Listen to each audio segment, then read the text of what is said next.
Hello friends, Ashok आई इसमें आपका स्वागत है। फ्रेंड्स, डिटेल एनालिसिस की वीडियो हमें 1 जनवरी के लिए बोला था, तो हम स्टार्ट कर रहे हैं आज से। तो आप लोगों को तो हमने सारी चीज़ें बताई रखी थी किस तरह से आएगी वीडियो। ये सारी चीज़ों के लिए हमने बीच बीच में 1-2 वीडियो मैंने डाले भी थे। तो ये हिस्ट्री का हमने स्टार्ट किया है और मैं आपको बता दूं कि हमारा जो प्लान था वो कैसा था। उसके लिए कुछ मुख्य बातें थी, तो वो मुख्य बातें भी मैं आप लोगों से साझा किए दे रहा हूँ। ठीक, तो आप यहाँ पर देखिए कि हमने बात किस किस चीज़ की करी थी, उसको पॉइंट में आप लोग याद रखना कि बाद में आप लोगों को ये ना लगे कि सर ने कोई चीज़ छोड़ दी। देखिए, हमारा पहला मतलब क्या था कि हम जो है सिलेबस के अकॉर्डिंग चलेंगे। ठीक, सिलेबस कैसा, जैसे ये मान लो सिलेबस है, ठीक है, थोड़ा सा राइटिंग जो है इसमें बनती नहीं है पैड में, तो ध्यान रखना। तो पहला हमारा पॉइंट था क्या था, सिलेबस। तो हम सिलेबस में कैसे लेंगे, जैसे मेंस का सिलेबस आप लोगों ने देखा होगा। मेंस का सिलेबस आप लोगों ने बहुत अच्छी तरह से देख ही लिया, हम लोग कई बार डिस्कशन भी करते हैं। मेंस के भी जो उत्तर लेखन कराए थे उसमें भी मैंने डिस्कशन कई बार किया, और प्री में हर बार मैं डिस्कस करता हूं। लेकिन अब मैं क्या करूंगा, जैसे 2011 का मैं प्रश्न लिया हूं, 2011 से मैं हर विषय का सिलेबस आपसे बढ़िया से डिस्कशन करके बताऊंगा। ठीक, आप लोग देख भी पा रहे हो, देखो मैंने बहुत विस्तार से प्री के लेवल पे जैसे होना चाहिए, प्री से मैंने ज़्यादा ले रखा है सिलेबस को, कि प्री में जैसे बताना चाहिए उससे ज़्यादा मैंने यहाँ पर डिफाइन कर दिया, जहाँ से प्रश्न बनते हैं। ऐसा नहीं कि ऐसा केवल सिलेबस आपको बता दिया और बाद में आकर के इधर उधर की बातें कर दी और ज़्यादा पढ़ा दिया। ज़्यादा कुछ नहीं है। जितनी चीज़ें यूपीएससी प्रीलिम्स में पूछता है, जैसे सिलेबस, जैसे आधुनिक भारतीय इतिहास में ये सिलेबस के पॉइंट है। आधुनिक भारतीय इतिहास यहाँ पर देखिए, आप देखिए आधुनिक भारतीय इतिहास में, ये आधुनिक भारतीय इतिहास, महत्वपूर्ण घटनाएं, व्यक्तित्व और विषय, इसमें मैंने जो है यहाँ पर आप देखिए मैंने ये चीज़ें डाल रखी हैं। ये देखिए, इसमें महत्वपूर्ण व्यक्तित्व, ये चीज़ें डाल रखी हैं कि आधुनिक भारतीय इतिहास में महत्वपूर्ण घटनाएं, जैसे प्लासी का युद्ध है, प्रथम स्वतंत्रता संग्राम है ना, भारतीय राष्ट्रीय कांग्रेस की स्थापना, एक महत्वपूर्ण चीज़ों के बारे में यूपीएससी, इनसे प्रश्न भी बनते हैं। ऐसा नहीं कि यहाँ से मैंने कुछ भी ले लिया। अब जैसे देखिए 1975 की भी घटना ले ली मैंने, आपातकाल, ये स्वतंत्र भारत के बारे में। ठीक है, आधुनिक भारत की घटना होगी ना, पोस्ट इंडिपेंडेंट हमें पढ़ना होता है। फिर उसके बाद ये देखिए, स्वतंत्र भारत के बाद एकीकरण पुनर्गठन, ये भी सिलेबस में है, आप देख लीजिए सिलेबस में। ये देखिए चौथा नंबर पॉइंट, मैंने सारी चीज़ें बढ़िया से जो है बता रखी हैं। ऐसा नहीं कि हम सिलेबस के बाहर कुछ भी इधर उधर की चीज़ें पढ़ेंगे। यहाँ से प्रश्न स्टार्ट है, अभी प्रश्न की चर्चा करेंगे। लेकिन अभी हमारा क्या फोकस है कि हमें कैसे चलना है, हमको अपनी रणनीति तय करनी। तो पहले हमको सिलेबस के अकॉर्डिंग चलना है, और सिलेबस के बियॉन्ड हमें कुछ भी नहीं पढ़ना है।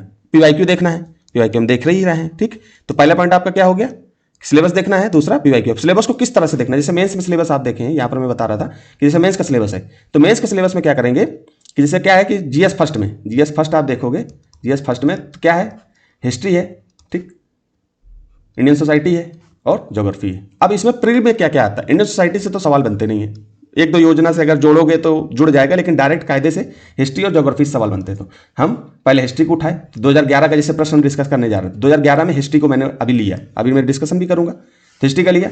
अब इसके बाद 2011 का क्या आएगा, ज्योग्राफी का सिलेबस हम पढ़ाएंगे। तो मतलब जीएस फर्स्ट के हिसाब से 2 चीजें पूरी हो गई। ठीक, और इसमें क्या है कि जैसे हिस्ट्री है, तो हिस्ट्री का सिलेबस में बेहतरीन तरीके से 2011 में ही अभी ही चर्चा कर दूंगा। फिर ज्योग्राफी पढ़ाऊंगा तो 2011 के पेपर में, 2011 के पेपर का ज्योग्राफी जब पढ़ाऊंगा तो उस पर भी ज्योग्राफी का सिलेबस बढ़िया से डिस्कस कर दूंगा। फिर इसके बाद और भी चीजें होंगी, आएंगी जो सब्जेक्ट आएगा। जैसे मान लो GS2 जाओगे, तो GS2 में क्या आता है, आपको पता है अच्छी तरह से कि पॉलिटी आती है। पॉलिटी के साथ हम गवर्नेंस को भी ले लेते हैं, क्योंकि गवर्नेंस भी एक साथ जुड़ता है प्री के लेवल पे।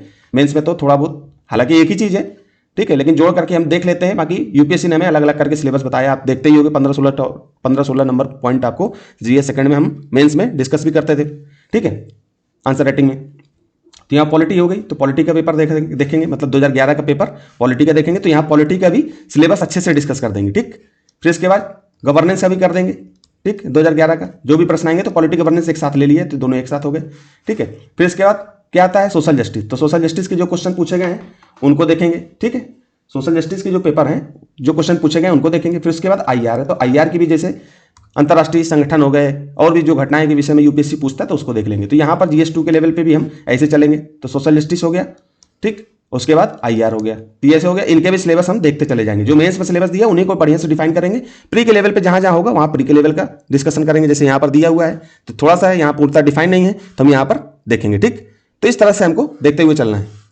ठीक है, तो यहाँ पर ऐसे देखते हुए चलना। अब क्या है, जैसे मैंने बताया, फिर इसके बाद GS थर्ड में जाओगे, तो उसी तरह से GS थर्ड में भी, GS थर्ड में क्या होता है यहाँ पर हम देख लेते हैं। GS थर्ड में इकोनॉमी है, तो इकोनॉमी का बढ़िया 2011 का पेपर 2 इकोनॉमी का देखेंगे। ठीक, फिर इसके बाद साइंस देखेंगे, साइंस एंड टेक, तो साइंस एंड टेक का सिलेबस देखेंगे। ठीक, मतलब साइंस एंड टेक के क्वेश्चन देखेंगे, पहले सिलेबस देखेंगे फिर क्वेश्चन देखेंगे। ठीक, बढ़िया से डिटेल एनालिसिस करेंगे, बढ़िया से करेंगे, कॉमन सेंस भी बताएंगे, सब कुछ बताएंगे। अभी मैं बता ही रहा हूँ आपको कि कैसे कैसे हमको करना है। फिर उसके बाद हम क्या करेंगे, इतना कर लिया। फिर उसके बाद आपको एनवायरमेंट एंड इकोलॉजी हो गई, एनवायरमेंट एंड इकोलॉजी, और उसके साथ साथ डिजास्टर मैनेजमेंट, ठीक, और इंटरनल सिक्योरिटी। अभी इंटरनल सिक्योरिटी से जैसे अभी हिदमा के बारे में चर्चा चल रही है ना, और भी घटनाएं जो आती रहती हैं उनके बारे में भी अगर कोई क्वेश्चन बनता है, यूपीएससी ने पूछा है तो उसको भी देखेंगे, वर्तमान की घटनाओं को भी हम लोग समाहित कर लेंगे। बाकी आप अपने स्तर से पढ़ाई करते रहिए। अब क्या होगा कि मैंने इसके बारे में बढ़िया से सिलेबस बता दिया, ठीक, जीएस थर्ड का भी बता दिया, जीएस 2 का भी बता दिया, जीएस फर्स्ट का भी बता दिया। सिलेबस 2011 के पेपर में ही अच्छे से बताऊंगा, फिर 12 से सिलेबस में नहीं बताऊंगा, क्योंकि बार बार, क्योंकि 10 मिनट 5 मिनट सिलेबस में चला जाएगा तो इसमें क्या होता है कि वीडियो थोड़ी सी लंबी होगी, 10 मान लो 30 40 मिनट 50 मिनट 1 घंटे तक की भी बनेगी, क्योंकि क्वेश्चन के बारे में बढ़िया से डिस्कस करना है। पीवाईक्यू एक नज़र में क्या था कि हम क्वेश्चन के बारे में बस नॉर्मल चर्चा कर देते थे कि क्वेश्चन किस तरह से, आंसर नहीं बताते थे। यहाँ हम आंसर भी बताएंगे आपको, कैसे यूपीएससी पूछता है, कैसे आपको कॉमन सेंस लगाना है, ये सारी चीजें हम बताएंगे, ठीक। तो इस यहाँ पर हम केवल सिलेबस का नॉर्मल डिस्कस करके 2011 में तो अच्छे से डिस्कस कर लेंगे, अभी करेंगे ही, और 2012 से हम हर बार जो है डिस्कस नहीं करेंगे, ठीक। 2012 के बाद 2025 तक हम कोई सिलेबस फालतू डिस्कस नहीं करेंगे। बीच बीच में कोई चर्चा ऐसी हो जाती है तो कर लेंगे, नहीं तो नहीं करेंगे। तो पहला हमारा क्या है, सिलेबस को अच्छे से देखेंगे। दूसरा क्या है, पीवाईक्यू तो देखना ही देखना है, जो हम बातें आपसे पहले बताए हैं उन्हीं के बारे में हमको चर्चा करनी है, ठीक है। फिर आपका क्या है, उसके बाद हम क्या करेंगे, यूपीएससी जैसे हमने आपको बताया था कि हम आपको प्रकृति बताएंगे।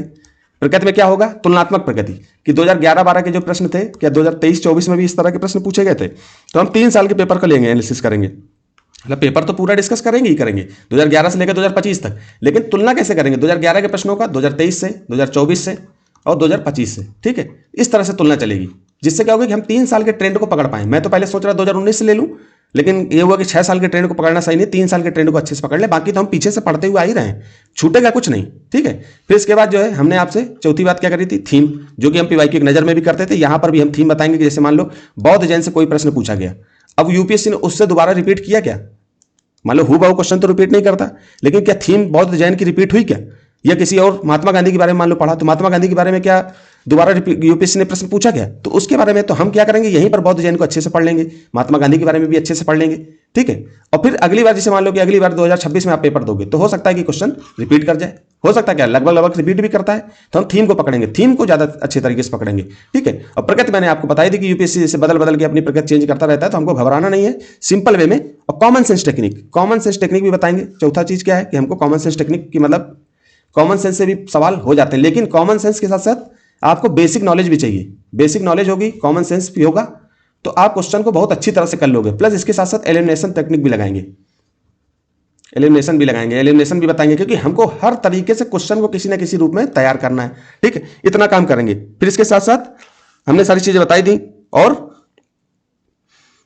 सिलेबस के अकॉर्डिंग हमको सारी चीजें चलनी है। तो हम इधर उधर की बात ना करते हुए आप सीधे, इतनी बातें मैंने इसलिए बता दी क्योंकि ये बातें बहुत जरूरी थी, और आपको भी ये चीज पता होनी चाहिए। कल को मैं अगर कुछ अलग पढ़ाऊं तो आप भी इस चीज के लिए बोल सको कि सर आपने हमसे पहले ही दिन बताया था कि हम इस तरह से चलेंगे, और आप फिर से इधर उधर चलें। हालांकि मैं चलूंगा नहीं, क्योंकि मेरी पीछे की पढ़ाई आपने देखी होगी, जैसे भी मैंने पढ़ाया है, कोई भी चीज हम जो चीज बोले हैं उसके अकॉर्डिंग ही चलते रहे हैं, और वो चीज मैंने पूर्ण भी कराई है, ठीक है। अब जैसे मेंस के सिलेबस की मैंने मेंस के पीवाईक्यू में कराता था, तो अभी मैंने कहा था 2026 तक मैं इसको पूर्ण करा दूंगा। 2026 तक आप देख लेना कि 1040 प्रश्न आपके पूर्ण मिलेंगे। लेकिन अभी क्या है कि जैसे प्री आप लोगों का नहीं निकल रहा है, हिंदी मीडियम का प्री नहीं निकलता है, इसलिए हम क्या करते हैं कि इन चीजों से थोड़ा सा बचते हैं।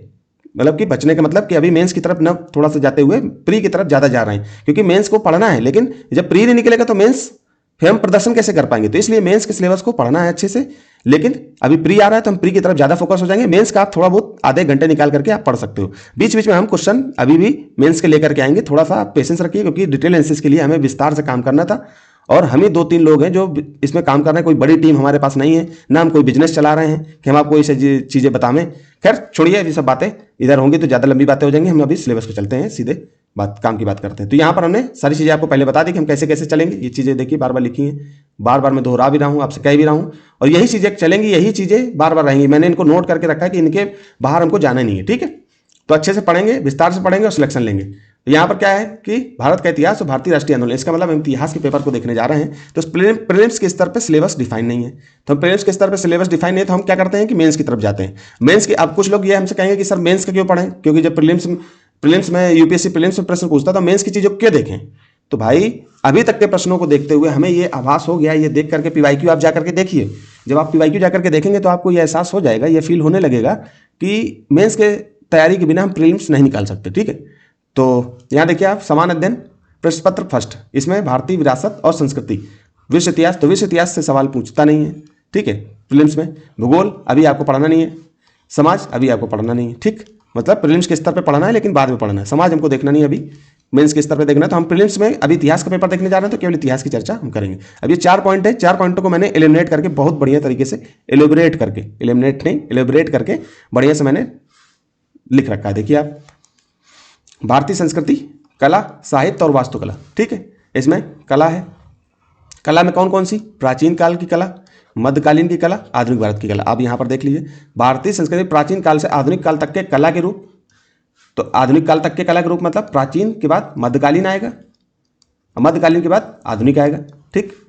तो कला के रूप, साहित्य और वास्तुकला। तो हमने तीनों को यहाँ पर बढ़िया से लिख दिया है कि प्राचीन काल की कला में क्या क्या आएंगे। ये उदाहरण है, और भी हम विस्तार से अंदर चर्चा भी करेंगे, ठीक है। ये मेंस में आएंगे तो इसके बारे में और मैं बढ़िया से दे दूंगा कि आप इनके क्या है कि कभी कोई अगर मान लो प्राचीन कला से कोई प्रश्न आ जाता है तो आप भूमिका में इनके बारे में, जैसे गुफा चित्रकला, इनके बारे में 10-20 पॉइंट आपको बना के दे दूंगा। कहीं पर भी कोई चर्चा हो तो आप 20 पॉइंटों से घुमा करके मेंस के टाइम में लिख सकते हो। लेकिन अभी क्या हमको प्रीलिम्स में चर्चा करनी है, तो केवल सिंपल आपको सिलेबस थोड़ा सा इलोबरेट कर दूं, जिससे क्या होगी आपको दिक्कत ना हो, ठीक है, कि आप पढ़ें तो आपको ये समस्या ना हो कि सर हम मतलब किस तरह से पढ़ें। अभी आप देख रहे हो कि जितने भी कोचिंग इंस्टीट्यूट हैं, अब मैं तुलना नहीं करूंगा अपनी, लेकिन ये आप देख लीजिए कि वो लोग सिलेबस के अकॉर्डिंग पढ़ाते होंगे, लेकिन सिलेबस पे कभी इलेबरेट करके बताते नहीं कि आपको क्या क्या पढ़ना है, विस्तार से चर्चा नहीं करते हैं, ठीक है। तो आप विस्तार से जब चीज़ों को देखोगे तब आपको दिशा तय हो पाएगी कि हमको कैसे पढ़ना है। फालतू की चीज़ें नहीं पढ़नी है। अब बड़ा वर्क करके इन चीज़ों को बनाया गया है, तो आप लोग देखिए और अपने दोस्तों यारों तक को भी ये चीज़ें साझा करिए, उनसे बताइए कि इस तरह के प्रोग्राम चल रहा है, तो उनको भी फायदा मिले, हिंदी माध्यम के खास करके, ठीक है। तो प्राचीन काल में क्या हुआ, गुफा है, गुफा चित्रकला है, मूर्तिकला है, नृत्य है, ठीक है। फिर मध्यकालीन में आया तो मुगल चित्रकला, राजस्थानी और पहाड़ी चित्रकला। संगीत में आपकी हिंदुस्तानी और कर्नाटक परंपरा, ठीक। फिर आधुनिक काल में आपका अमृता शेरगिल और राजा रवि वर्मा की पेंटिंग्स और भी हैं। ये तो नॉर्मल हमने अमृता शेरगिल और राजा रवि वर्मा की बात कर दी। फिर आधुनिक नृत्य और फिल्म कला, ठीक, इनके बारे में आपको देखना है। सिलेबस हम अभी हम सिलेबस देख रहे हैं। फिर साहित्य, आप देखिए यहाँ सिलेबस में, यहाँ पर अब आधुनिक प्राचीन काल से मध्यकाल और आधुनिक काल तक के साहित्य के बारे में देखना है। फिर उसके बाद वास्तुकला के बारे में देखेंगे, कहाँ से, प्राचीन काल से आधुनिक काल तक का। तो इसका मतलब क्या हुआ, प्राचीन काल, मध्यकाल और आधुनिक काल तक के वास्तुकला, आधुनिक काल तक के साहित्य कला और आधुनिक काल तक के कला के रूप। तो हम कला के रूप देख लिए, साहित्य के बारे में देखने जा रहे हैं। साहित्य आपका संस्कृत साहित्य, जैसे वेद, उपनिषद, महाकाव्य, रामायण, महाभारत, कालिदास, इनके बारे में थोड़ी चर्चा करनी है।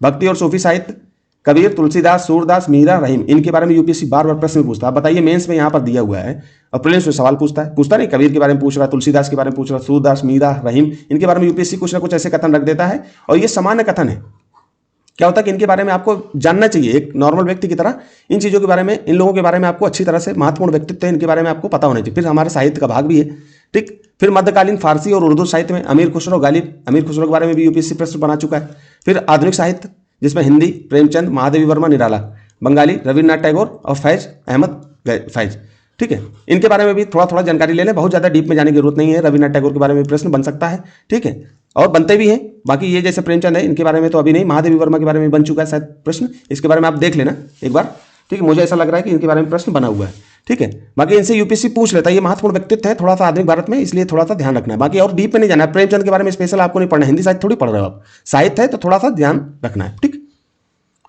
फिर इसके बाद आप जाओगे वास्तुकला में। तो वास्तुकला में आपको कौन कौन सी आर्किटेक्चर है, आर्किटेक्चर में आपको प्राचीन में आप जाओगे जैसे मंदिर वास्तुकला, नागर, द्रविड़, पेशर शैली के बारे में आपको जानकारी मिलेगी। मध्यकालीन में आओगे जैसे कुतुब मीनार, ताजमहल, गोल गुंबज, ये सब के बारे में मिलेगा। औपनिवेशिक काल में, औपनिवेशिक काल जैसे अंग्रेज जब आए तब की, विक्टोरियन, इंडो सरसैनिक शैली, gateway of India, Victoria memorial, ये सब चीज़ों के बारे में आपको अच्छे से पढ़ना है। फिर आधुनिक में जैसे चंडीगढ़ का जो शहर की योजना थी उसके बारे में ले कॉर्बुजियर ने जो है उसको बनाया था, डिजाइन किया था। तो यहाँ पर लिख भी दिया मैंने इसको कोष्टक में, चंडीगढ़ शहर की योजना सिटी प्लान थी, जिसे प्रसिद्ध स्विस फ्रांसीसी वास्तुकार और शहरी नियोजक ले कॉर्बुजियर द्वारा डिजाइन किया गया था, ठीक है। फिर आधुनिक संसद भवन का विस्तार, क्योंकि चंडीगढ़, फिर इसके बाद यहाँ पर मैंने कॉमा लगा रखा है, कॉमा के बाद आधुनिक संसद भवन का विस्तार, इसी आधुनिक काल में आपको आर्किटेक्चर में आपको देखने को मिलेगा। भाई संसद भवन वगैरह है ना, और राष्ट्रपति भवन वगैरह आप देखोगे ना, तो ये सब उसी समय के हैं, है ना, लुटियंस के समय के। फिर बाकी हम आधुनिक भारत इतिहास में आपको ये महत्वपूर्ण घटनाएं आपके सिलेबस में, ऐसा नहीं कि हम कुछ भी सिलेबस से बाहर पढ़ रहे हैं। 18वीं सदी के लगभग मध्य से लेकर वर्तमान समय तक आधुनिक भारतीय इतिहास, महत्वपूर्ण घटनाएं। तो पहले महत्वपूर्ण घटनाएं देखना है, फिर व्यक्तित्व देखना है, फिर विषय। तो महत्वपूर्ण घटनाएं देखिए, घटनाओं में जैसे कि 1757 प्लासी का युद्ध, ब्रिटिश सत्ता की शुरुआत, 1857 प्रथम स्वतंत्रता संग्राम सिपोय मुटिनी मतलब पहला सिपाही आंदोलन था, ठीक है। फिर 1885 भारतीय राष्ट्रीय कांग्रेस, 1905 बंगाल विभाजन और स्वदेशी आंदोलन, जलियांवाला बाग हत्याकांड, खिलाफत आंदोलन। इनसे यूपीएससी प्रश्न बनाता है, इसलिए मैं इनको दे रहा हूँ, क्योंकि यहाँ पर देखिए मैंने विस्तार से इसीलिए दिया है, मैंने देखा इनको कि यहाँ से यूपीएससी बार बार प्रश्न बनाता है, तो प्रश्न बनते हैं, और प्रश्न बनते हैं इसलिए मैंने इसको विस्तार से बढ़िया से लिख करके आपको सामने दिया। फिर 1930 का नमक सत्याग्रह, भारत छोड़ो आंदोलन, अभी दिखाऊंगा प्रश्न इससे बना है। अब प्री में इससे सवाल बन रहे हैं, अब मैंने इसको इलेबरेट कर दिया है, तो क्या यूपीएससी जब मैं इतना करके दे रहा हूँ तो यूपीएससी तो मुझसे आगे हो गई।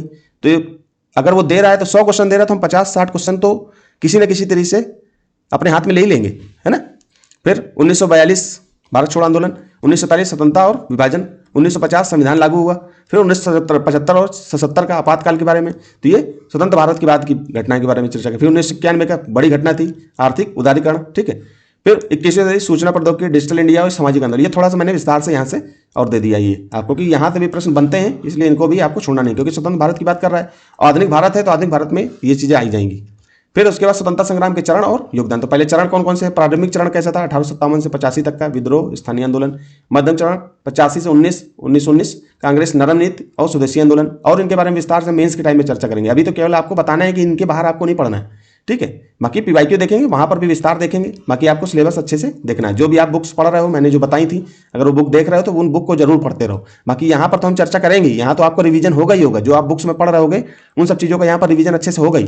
फिर उग्र चरण 1919 से 1935 असहयोग सवन्यावज्ञा क्रांतिकारी गतिविधियां, अंतिम चरण आपका 1935 से 1947 तक भारत छोड़ो आंदोलन आजाद हिंद फौज। ये मुख्य उदाहरण है, मैंने मुख्य उदाहरण एक एक डाल के रख दिया। बाकी इनके बारे में अगर चर्चा करता तो कम से कम 10-10, 15-15 पेज में इनके बारे में अच्छे से जानकारी मिल पाती, लेकिन अभी हमको केवल सिंपल देखना है, क्योंकि आपको सिलेबस देखना है कि सिलेबस के अकॉर्डिंग सिलेबस को थोड़ा सा मैंने फैला दिया है, एलिब्रेट कर दिया है। फिर महत्वपूर्ण व्यक्तित्व और उनका योगदान, ये सिलेबस में अभी मैंने बताए, जैसे महात्मा गांधी है, इनके बारे में खूब पूछा जाता है, सत्याग्रह, असहयोग, भारत छोड़ो आंदोलन में इनकी क्या भूमिका थी, बाल गंगाधर तिलक, स्वराज मेरा जन्मसिद्ध अधिकार है, इनके बारे में भी यूपीएससी पूछता है। फिर भगत सिंह, राजगुरु, सुखदेव, क्रांतिकारी बलिदान, ठीक है, इनके बारे में मैंने मतलब डाल रखा है कि इनके बारे में यूपीएससी पूछता ही पूछता है स्वतंत्र। फिर सुभाष चंद्र बोस, आजाद हिंद फौज, और भी इसमें जैसे और भी मतलब 1-2 इंस्टीट्यूट हैं, HSRC, ये सब घटनाएं जो है हिंदुस्तान सोशलिस्ट रिपब्लिक, इस तरह से जो है सुभाष चंद्र बोस और जो है 2-3 क्रांतिकारी और थे, उन लोगों ने मिलकर के इसकी स्थापना करी थी कानपुर में। ये सब चीज़ों के बारे में हम लोग चर्चा विस्तार से करेंगे, अभी जब पढ़ेंगे तो इस तरह करेंगे।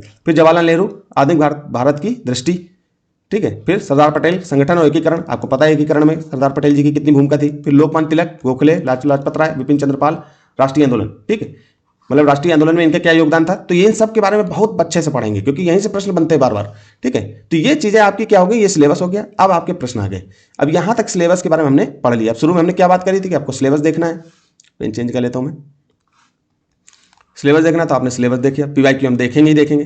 और सिलेबस को हमने 2011 का मैंने डिस्कस कर दिया, किसका, हिस्ट्री का मैंने 2011 का पेपर डिस्कस कर दिया, पेपर नहीं डिस्कस किया, मतलब सिलेबस डिस्कस कर दिया।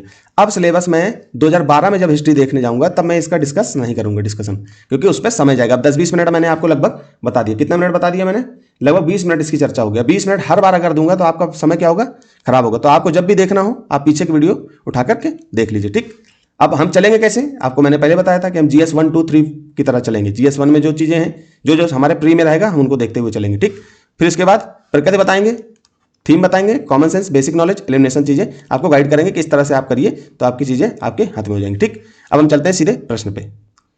अब देखिए थोड़ा सा आप लोग घबराना नहीं, क्योंकि 2011 के प्रश्न है, और 2011 के प्रश्न थोड़े से सैद्धांतिक थे, लेकिन ऐसा नहीं कि इनको किया नहीं जा सकता था, आराम से किया जा सकता है। पहले हम क्या देखेंगे, कॉमन सेंस देखेंगे, क्योंकि देखिए हर चीज आपको PhD नहीं कर सकते आप, ना आपको पता होगा। कॉमन सेंस आपको थोड़ा सा दिमाग लगाना है, थोड़ा सा बेसिक नॉलेज रखना है, ठीक है। 1-2 प्रश्न नहीं होंगे, 10-5 प्रश्न नहीं होंगे, उससे सिलेक्शन आपका नहीं रुकेगा, लेकिन आपको 60 क्वेश्चन करने की स्थिति रखनी कि हमको 60 क्वेश्चन कट पीट के कर लेने। बेसिक नॉलेज और एलिमिनेशन, ये 3 चीजें आप यहां पर लगाओगे तो इससे क्या होगा कि आप जो है क्वेश्चन कर लोगे, ठीक है। पूरा नहीं लिख रहा हूं मैं, कॉमन सेंस, बेसिक नॉलेज और एलिमिनेशन। अब ये प्रश्न क्या पूछ रहा है, प्रश्न को बहुत ध्यान से पढ़ना। अब ये सैद्धांतिक थोड़ा प्रश्न है, अब इसके बारे में फैक्चुअल भी प्रश्न है, आपको इसके बारे में जानकारी होनी चाहिए, ठीक है। 2011 में पूछा गया था, अगर नहीं करोगे कोई दिक्कत नहीं, दूसरे प्रश्न करिए उनके बारे में, उनमें खूब अच्छे से कॉमन सेंस, बेसिक नॉलेज लग जाता है। अब क्या होता है 2011 और 12 में क्या थे कि 2011 और 12 में थोड़े सैद्धांतिक टाइप के प्रश्न पूछे गए थे, मतलब रट्टू तोड़ता टाइप के, और बाकी कॉमन सेंस लग रहा था, ठीक है। इसका मतलब आपसे यूपीएससी थोड़ी सी गहनता के बारे में जानकारी ले रहा था। बाकी ये जैसे कोई चीज चर्चा में होती है उनसे भी यूपीएससी पूछ लेता है, उस समय हो सकता है कोई चीज चर्चा में रही हो तो कार्ल मार्क्स के बारे में पूछ लिया हो, ठीक है, तो ये क्या पूछ रहा है प्रश्न में, कार्ल मार्क्स ने वर्ग संघर्ष की प्रक्रिया को निम्नलिखित में से किस सिद्धांत की मदद से समझाया है। ठीक है, अब इसमें जो है अब आपको करना क्या है। ठीक है, अब इसका आंसर तो आपको पता होगा, नहीं पता है तो मैं भी आपको बता दूं कि इसका जो है द्वंद्वात्मक भौतिकवाद है। ये फैक्ट है इसलिए मैंने इसको सिंपल बता दिया, लेकिन आपको करना क्या है, थोड़ा सा आपको अनुभविक उदारवाद के बारे में जान लेना है, अस्तित्ववाद के बारे में जान लेना है, डार्विन का विकासवाद देख लेना है, और द्वंद्वात्मक भौतिकवाद के बारे में तो आपको देखना ही देखना है। यूपीएससी हो सकता है, वैसे अभी तक हमने देखा कि यूपीएससी अब कॉन्सेप्ट बेस्ड ज्यादा क्वेश्चन पूछ रहा है 2013 से 2025 तक के में। ठीक है, तो इनके बारे में बहुत विस्तार से नहीं पूछेंगे, लेकिन अगर आप वहां पर उन्होंने 4 ऑप्शन दिए इनके बारे में, तो आपसे हो सकता है कि अगली बार ये प्रश्न पूछ ले। ठीक, तो ये प्रश्न पूछेगा तो इनके ऑप्शन के बारे में हो सकता है, जैसे अनुभविक उदारवाद के बारे में पूछ ले कि क्या है, अस्तित्ववाद के बारे में पूछ ले, डार्विन का विकासवाद पूछ ले, द्वंद्वात्मक भौतिकवाद के बारे में पूछ ले। तो आपको इनके बारे में थोड़ा थोड़ा सा पता होना चाहिए, बहुत डीप में नहीं जाना, सिंपल पता होना चाहिए। तो मैंने यहाँ पर डाल भी रखा है कि आपको अलग से नहीं देखना कि आप जाकर के देखो, चाहो तो देख लो, लेकिन जब आपको पीएचडी करनी नहीं है तो जितना सिंपल मैं बता रहा हूँ उतना आप देख लीजिए। बाकी आप जो बुक्स पढ़ रहे हो उस बुक्स में आप उससे मदद ले लीजिए। तो इसके बारे में मैंने यहाँ पर देख, जैसे अनुभविक उदारवाद क्या है, इंफीरियल लिबरलिज्म, यह विचारधारा व्यक्तिगत स्वतंत्रता, लोकतंत्र और अनुभवजन्य तर्क पर आधारित है। इसका संबंध जॉन लॉक, जीएस मिल जैसे उदारवादी विचारकों से था। अब ये चीज आपको याद रखनी है हल्की सी कि ये जो अनुभविक उदारवाद है ये किससे संबंधित था, जीएस मिल और जॉन लॉक से। यह समाज को वर्ग संघर्ष के बजाय वर्ग संघर्ष आपको पता है, नहीं पता है तो कमेंट करिए, फिर अलग से चर्चा करेंगे। ये मान के मैं चल रहा हूं कि आपको बेसिक चीजें पता है, लगभग आपने 1 साल तैयारी कर रखी है, तभी आप ये सीरीज देखने आ रहे हैं। ठीक है, अगर आपने तैयारी अभी तक नहीं कर रखी है, आप पहले दिन से सोच रहे हो कि मैं डिटेल एनालिसिस देखने लगूं, तो पहले आपको अच्छे से 1 साल 1.5 साल तैयारी करनी चाहिए। फिर वीडियो मेरे जो पीवाईक्यू एक नज़र पड़े हैं आप उनको देखिए, मैं चाहता हूं कि उनको आप पहले देखिए पीवाईक्यू एक नज़र, फिर आप तैयारी स्टार्ट करिए। पीवाईक्यू एक नज़र से आपको पता चल जाएगा कैसे तैयारी करनी चाहिए, फिर उसके बाद आपके डिटेल एनालिसिस तब आकर देखिए। आप ये सोचिए कि आज ही मैं तैयारी करने आया हूं, आज ही मैं देखने लगूं, तो इससे आपको नुकसान होगा। ठीक है, मैं यहां पर बता देता हूं। तो वर्ग संघर्ष के बजाय व्यक्ति की स्वतंत्रता और अधिकारों के दृष्टिकोण को देखता है। ठीक, इसलिए मार्क्स के सिद्धांत से मेल नहीं खाता। तो मार्क्स के सिद्धांत को जेएस मिल के सिद्धांत से अलग मानते हैं हम लोग। ठीक, जॉन लॉक का सिद्धांत अलग है, जेएस मिल और जॉन लॉक ने क्या बताया, अनुभविक उदारवाद, और ये मार्क्सवाद अलग है। तो मार्क्सवाद का अलग है, हम लोग द्वंद्वात्मक भौतिकवाद के बारे में मार्क्स बताते हैं। फिर अस्तित्ववाद के बारे में भी मैंने डाल दिया कि यह देखिए चारों ऑप्शन के बारे में विस्तार से बढ़िया चर्चा कर रहे हैं। ठीक है, तो इनके बारे में अभी क्या है कि आप लोग घबराएं नहीं कि सर जो है सिंपल जो है फैक्ट के बारे में चर्चा कर रहे हैं, हमको सिंपल अभी पढ़ना है, लेकिन क्या कुछ चीजें जहां पर कॉमन सेंस लगेंगी वहां मैं विस्तार से चर्चा करूंगा, कॉमन सेंस कैसे लग रहा है, एलिमिनेशन कैसे काम कर रहा है। ठीक है, बेसिक नॉलेज कहां पर आपको होनी चाहिए। अब ये बेसिक चीजें हैं छोटी सी, क्योंकि यूपीएससी ने आपसे पीवाईक्यू में पूछ रखा है, तो आपसे अपेक्षा करता है कि अगली बार मैं इनसे प्रश्न बना सकता हूं। अगर ये दे रहा है तो यूपीएससी ये आपसे अपेक्षा रख रहा है कि मैं इनसे प्रश्न बनाऊंगा और आपको देखना चाहिए। ठीक, तो यहां पर विचारधारा व्यक्तिगत स्वतंत्रता ये चीज हमने पढ़ ली। तो अब यहां पर अस्तित्ववाद के बारे में दूसरा जो ऑप्शन है यहां पर देख रहे हो अस्तित्ववाद, इसके बारे में भी हमको देखना है। यह दर्शन 20वीं सदी के विकसित हुआ, 20वीं सदी में विकसित हुआ मुख्यतः जीन पॉल सार्त्र और मार्टिन हाइडेगर जैसे विचारकों द्वारा। अब देखिए ये बहुत ज्यादा जो है क्या कर रहा है कि हमने जो है डाल रखा है, लेकिन ये आपको बहुत डीप में नहीं जाना है। अब विशेष तौर पे इनके बारे में आप पढ़ोगे क्या, लेकिन ये कि थोड़ा सा अस्तित्ववाद है तो ये आपको थोड़ा सा देखना है, तो आपको इनकी चर्चा तो हल्की फुल्की मिली जाएगी। इसका केंद्र बिंदु क्या था कि व्यक्ति का अस्तित्व, स्वतंत्रता और चुनाव, ये चीज आप याद रखो कि इसका केंद्र बिंदु क्या था, ये मेन हो गया। मैं ये पीडीएफ आपको दूंगा अभी, ठीक है, तो आप लोग हाईलाइट भी अपने स्तर से कर लेना। फिर यह सामाजिक आर्थिक संरचना पर नहीं बल्कि व्यक्ति के जीवन के अर्थ पर ध्यान देता है। अस्तित्ववाद किस पे देता है, व्यक्ति के जीवन के अर्थ पर ध्यान देता है। ठीक है, यह भी मार्क्स के वर्ग संघर्ष सिद्धांत से मेल नहीं खाता, यह संबंधित नहीं है। ठीक, फिर आगे हम देखते हैं डार्विन के विकासवाद को देखेंगे। तो डार्विन का विकासवाद क्या कहता है, चार्ल्स डार्विन ने जीवों के विकास को प्राकृतिक चयन नेचुरल सिलेक्शन के सिद्धांत से समझाया। यह जैविक विकास का सिद्धांत है, समाजशास्त्री नहीं है, समाजशास्त्री नहीं है। हालांकि कुछ विचारकों ने इसे समाज पर लागू करने की कोशिश की, ठीक है, लेकिन मार्क्स ने इसका प्रयोग नहीं किया। ठीक, इसके बारे में आपको पता चल गया, मार्क्स ने इसमें भी प्रयोग नहीं किया। इसका मतलब क्या है कि डार्विन का विकासवाद इससे अलग है। ठीक, अब चौथा ऑप्शन सही है हमारा, यही आंसर, यही पूछ ही रहा था, मार्क्स के बारे में पूछ रहा था। ठीक है, यहां पर मार्क्स ने वर्ग संघर्ष की प्रक्रिया को निम्नलिखित में से किस सिद्धांत की मदद से समझाया, तो किस सिद्धांत से बताया, द्वंद्वात्मक भौतिकवाद। अब द्वंद्वात्मक भौतिकवाद के बारे में हम थोड़ा सा पढ़ लेते हैं। सही उत्तर ये तो खैर हटा दीजिए। मार्क्स ने हेगल के द्वंद्ववाद को अपनाया और उसे भौतिक आधार पर रखा। इसके अनुसार समाज का विकास विरोधी वर्गों के संघर्षों से होता है, जैसे पूंजीपति बनाम मजदूर। आपको पता है हैव्स और हैव नॉट्स।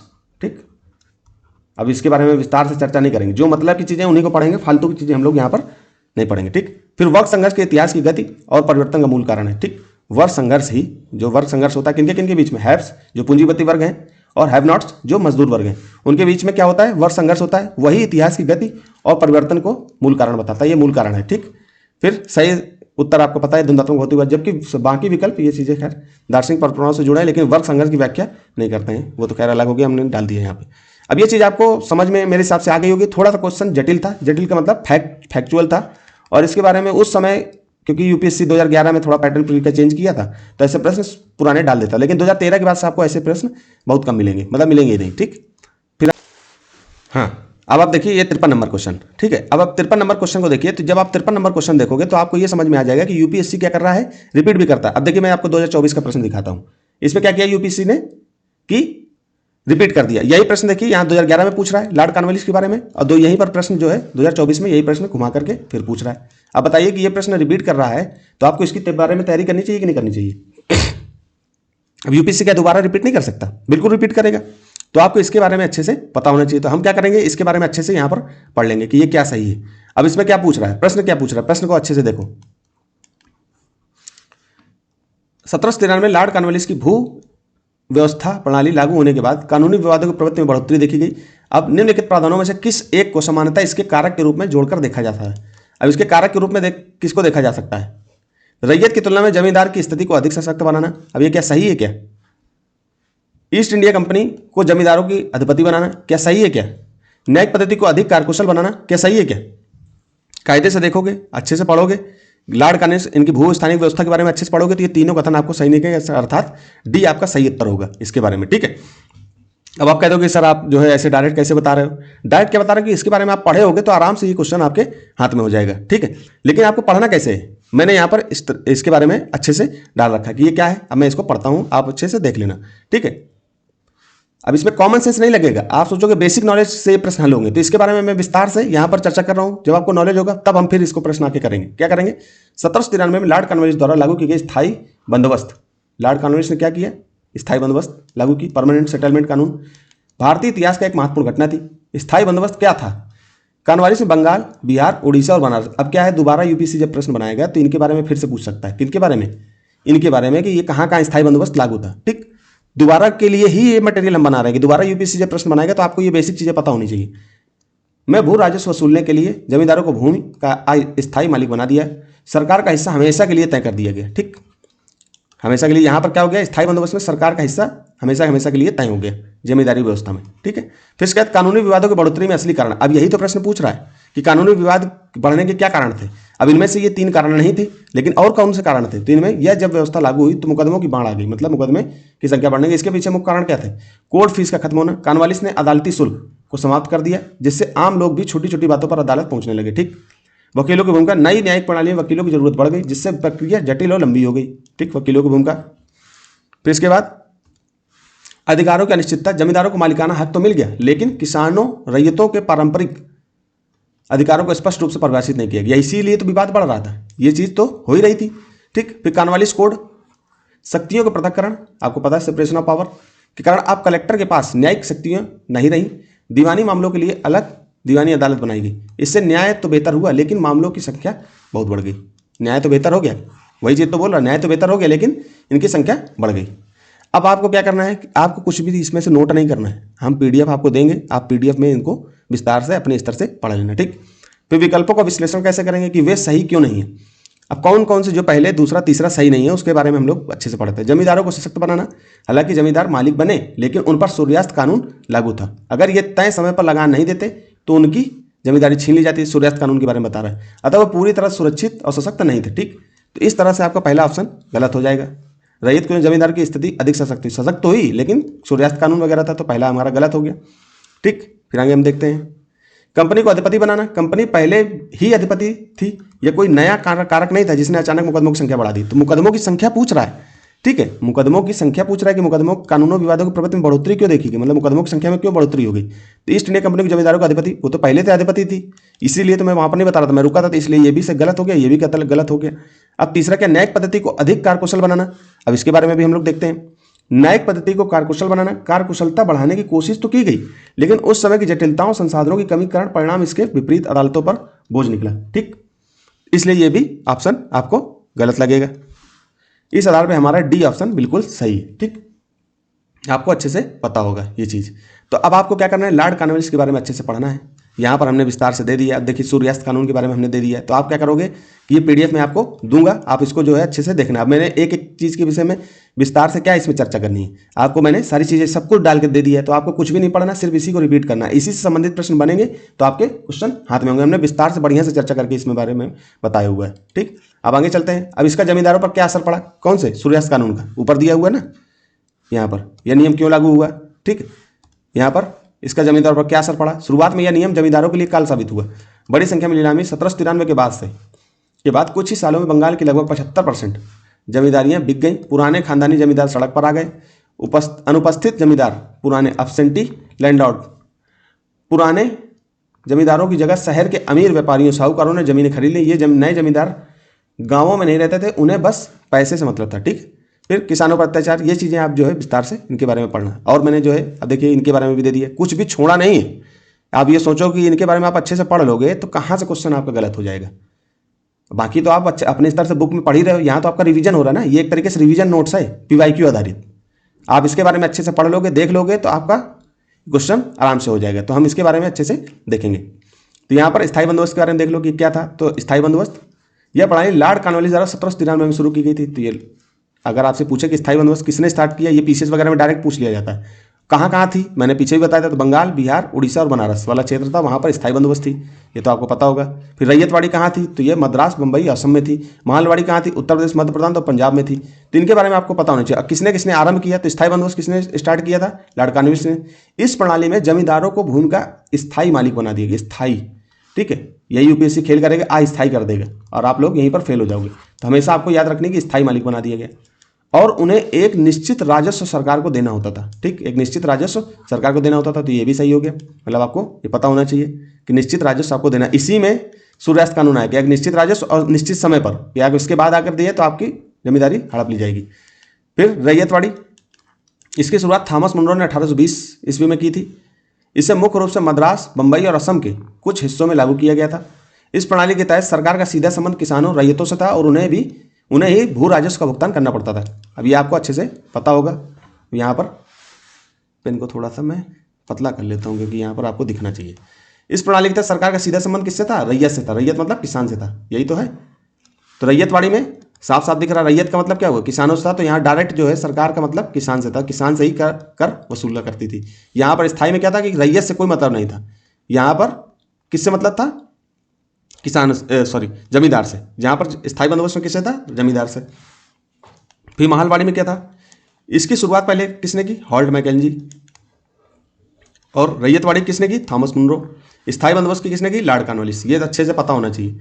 ठीक है, विस्तार से पूछ लेगा कौन कौन। अब जैसे ये तो सिंपल है कि सबको पता होगा, लेकिन यूपीएससी रख देगा कि इनको क्रम से लगाइए, एक दो नाम और बीच में घुसेड़ देगा, इनके बीच में आप भटक जाओगे। तो आपको अच्छे से पता होना चाहिए।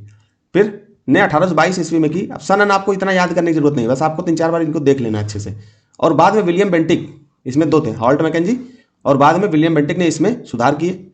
इसे उत्तर प्रदेश, मध्य प्रांत और पंजाब जैसे क्षेत्रों में लागू किया गया था। ठीक, इस प्रणाली में राजस्व का निर्धारण पूरे गांव या महाल के आधार पर, पूरा गांव का मतलब महाल था। ठीक है, जो गांव हुआ करता था, मान लीजिए गांव है तो इसी को हम महाल कह देते थे। तो गांव में जितने किसान होंगे टोटल इनसे जो है कर वसूला जाएगा, पर किया जाता था। और गांव का मुखिया या प्रतिनिधियों का समूह सरकार को राजस्व जमा करता था। मान लीजिए गांव है, अब गांव का एक मुखिया होगा, ये सारे किसानों से कर वसूल करेगा और सरकार को देगा। तो महलवाड़ी, महल का मतलब यहाँ पर गांव होता है, तो महल से ऐसे याद कर लेना। रैयत का मतलब किसान होता है, तो इसको ऐसे याद कर लेना। स्थायी बंदोबस्त आपको पता ही है। ये 3 चीजें आपको मैंने बता दी। अब दूसरे क्वेश्चन पे चलते हैं। तो आपको देखिए, अब यहाँ पर अच्छे से पता चल रहा है कि नहीं चल रहा है, बढ़िया से हो रही है चर्चा, कहीं दिक्कत तो नहीं आ रही है। अब देखिए ये क्या है, इसमें क्वेश्चन क्या है, 1942 के भारत छोड़ो आंदोलन के संबंध में निम्नलिखित में से कौन सी एक टिप्पणी सत्य नहीं है। सत्य नहीं है, इसके बारे में आप याद रखना, सत्य नहीं है। अब इसको कॉमन सेंस से कैसे करते हैं, देखिए भारत छोड़ो आंदोलन था। ठीक है, अब क्या है कि ये जो है क्या कह रहा है, सिंपल देखिए मुझे हिस्ट्री नहीं आती, सिंपल आप देखिए, मैं जो है आपकी तरफ खड़े होकर के इस प्रश्न को देख रहा हूँ। अब मैं सोच रहा हूँ कि मुझे सिंपल पता है, थोड़ी सी हिस्ट्री मैंने पढ़ ली है लेकिन बहुत डीप में नहीं पढ़ी। अब मैं ये प्रश्न को कैसे हल करूँगा, तो देखिए उसका अब क्या कह रहा है, यह आंदोलन अहिंसक था। पहली बात तो जो है हिंसक आंदोलन था, आपने नॉर्मल भी पढ़ा होगा तो आपको अच्छे से पता होगा कि ये प्रश्न जो है ये भारत छोड़ो आंदोलन हिंसक था। तो ये आपका क्या हो जाएगा, गलत हो जाएगा। यहाँ पर नहीं पूछ रहा है तो ये ऑप्शन आपका सही हो गया, क्वेश्चन के अनुसार सही हो गया, वैसे ये क्वेश्चन गलत था। ठीक, फिर क्या करा, उसका नेता महात्मा गांधी ने किया था, तो महात्मा गांधी ने नहीं किया था, महात्मा गांधी करने जा रहे तब तक उसको अरेस्ट कर लिया गया था, महात्मा गांधी जी को, और साथ में और भी 2-3 नेता थे, उनको भी अरेस्ट कर लिया गया था। तो इस आधार पर ये क्वेश्चन, इस क्वेश्चन के आधार पे ये भी सही हो जाएगा। तो ए और बी दोनों सही है, लेकिन यूपीएससी ने केवल बी को आंसर माना, लेकिन ये पहला भी सही है क्वेश्चन का नहीं के आधार पे। ठीक है, यह आंदोलन स्वतः प्रवर्तित था, इसे सामान्य श्रमिक वर्ग को आकर्षित नहीं किया। अब देखिए, ये स्वतः ही स्टार्ट हुआ था, बिल्कुल अपने आप स्टार्ट हुआ था, अभी हम पढ़ेंगे इसके बारे में। इसने सामान्य श्रमिक वर्ग को आकर्षित नहीं किया था। सामान्य जो है श्रमिक वर्ग है उनको नॉर्मल, जैसे खेड़ा आंदोलन वगैरह में, और जो है मिल आंदोलन, जो आपकी गुजरात में मिल आंदोलन हुआ था, उसके बारे में जो है, जैसे श्रमिकों जो श्रमिक वर्ग जो है संगठित होकर के इकट्ठा होकर के आंदोलन किए, तो उस तरह से आंदोलन यहाँ पर नहीं दिखाई देता है भारत छोड़ो आंदोलन में। तो हम इसको भी गलत मान लेते हैं, मतलब कि ये सही है, मतलब कि ये सही है, ये सही है, लेकिन क्वेश्चन के अनुसार भी ये सही होगा, ये सही होगा, ये गलत हो जाएंगे। ठीक है, अब सिंपल आप इसको जो है, मेरे हिसाब से भटक, आप लोगों को कंफ्यूजन हो रहा होगा कि सर बता कैसे रहे। अब देखिए, भारत छोड़ो आंदोलन में क्या क्या चीजें थी। पहली बात तो ये आंदोलन क्या था, हिंसक था। ठीक, हिंसक हो गया था, और महात्मा गांधी ने इसका नेतृत्व नहीं किया था। ठीक है, महात्मा गांधी ने इसका नेतृत्व नहीं किया था, महात्मा गांधी ने।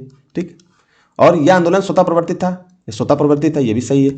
ठीक, और चौथा क्या, श्रमिक वर्ग ने ज्यादा इसमें आकर्षित नहीं हुए थे, ये भी सही है। तो ये 4 ऑप्शन सही है। ठीक, चारों इसमें ये घटनाएं भारत छोड़ो आंदोलन के बारे में। लेकिन यहाँ क्या कह रहा है, अहिंसक कह रहा है, तो ये गलत हो जाएगा। यही पूछ रहा है कि सत्य नहीं है, तो ये सत्य नहीं है, तो ये हमारा आंसर होगा। इसका नेतृत्व गांधी जी ने किया था, गांधी जी ने नहीं किया था, इस आधार पे ये भी गलत हो जाएगा। तो इस आधार पे यहाँ सत्य नहीं लिखा, तो ये आधार पे भी सही हो गया।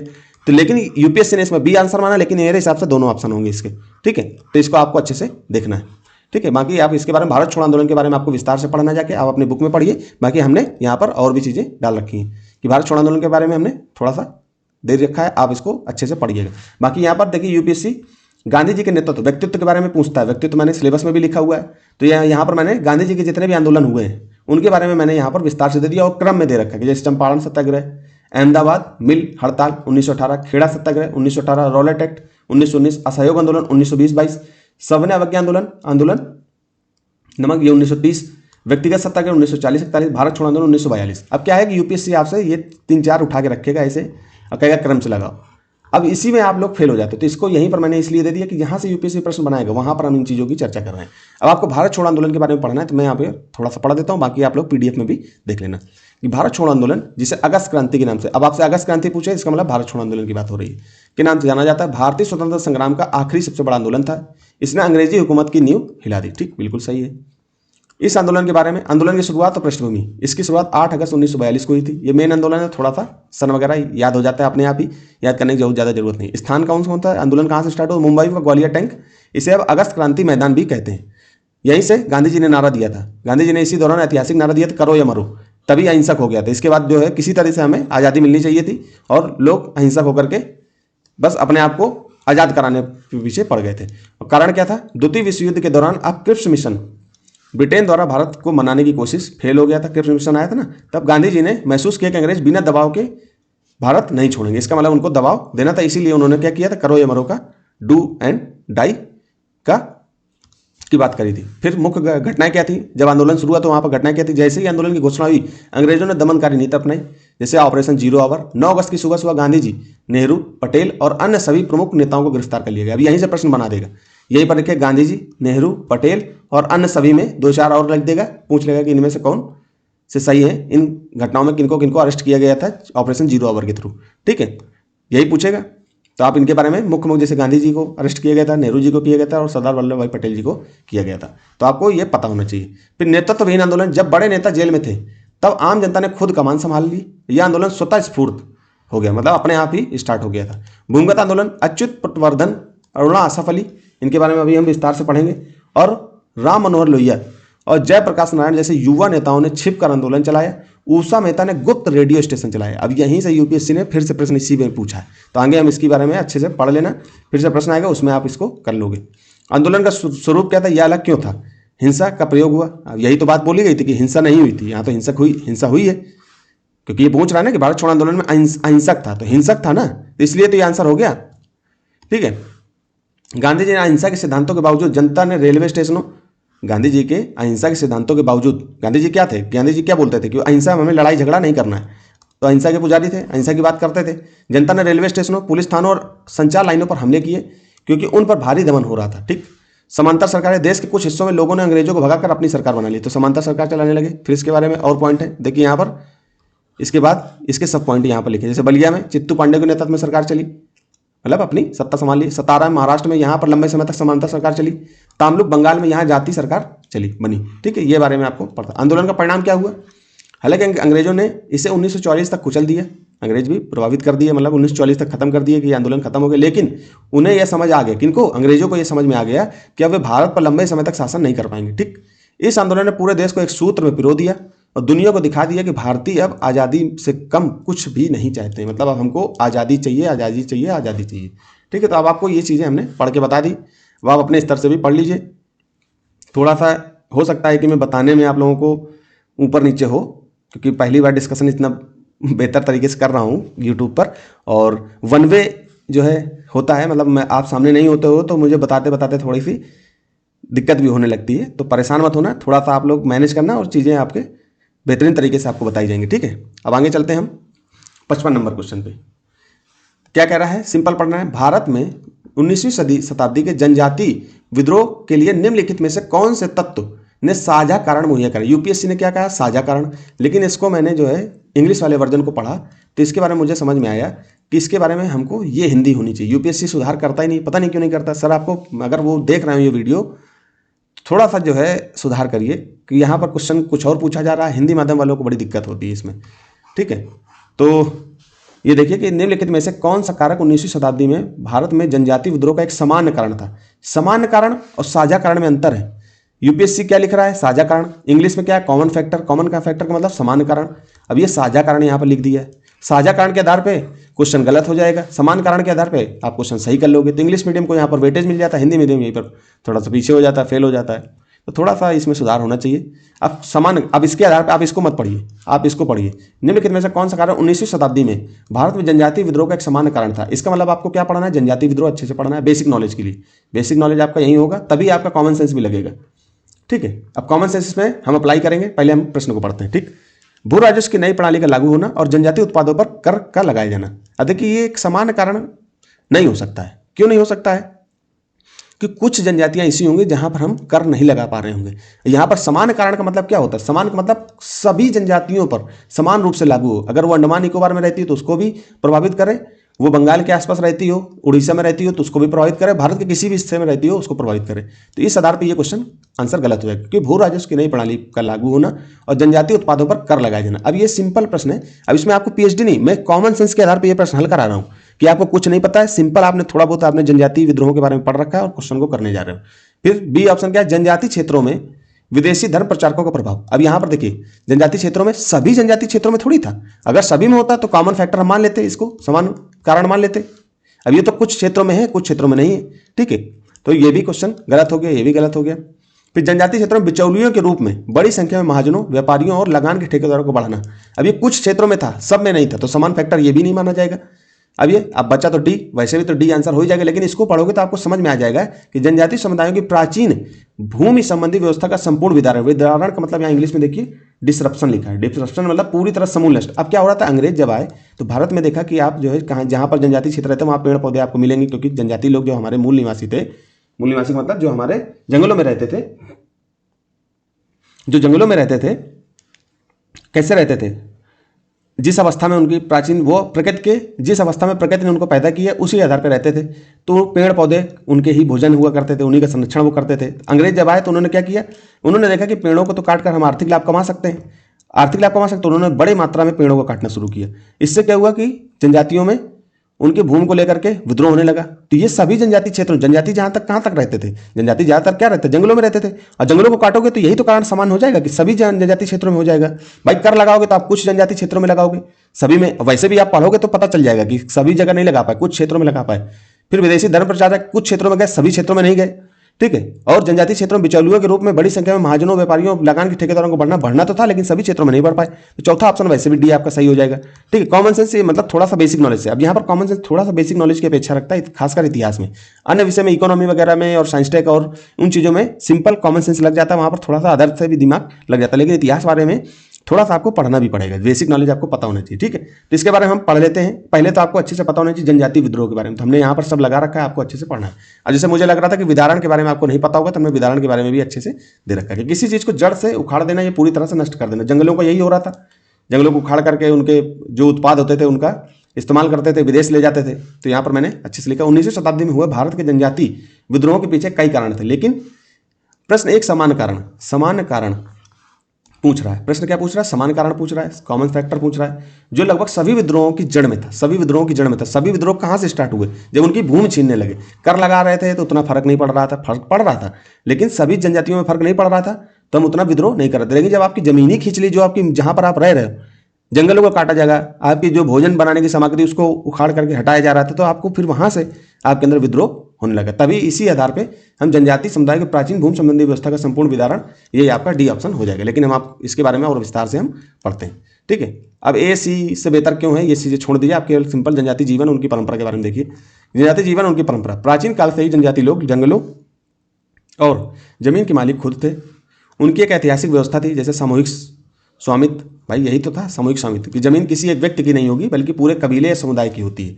जैसे मुंडा जनजाति, खूंट कट्टी व्यवस्था, आपको पता है कि सभी लोग जो है सामूहिक रूप से मान लेते हैं कि ये सबकी खेती है, जो भी अनाज इसमें होगा, जो भी संपत्ति इसमें पैदा होगी, जो भी अनाज पैदा होगा वो सब हम मिल बांट के ले लेंगे, ठीक।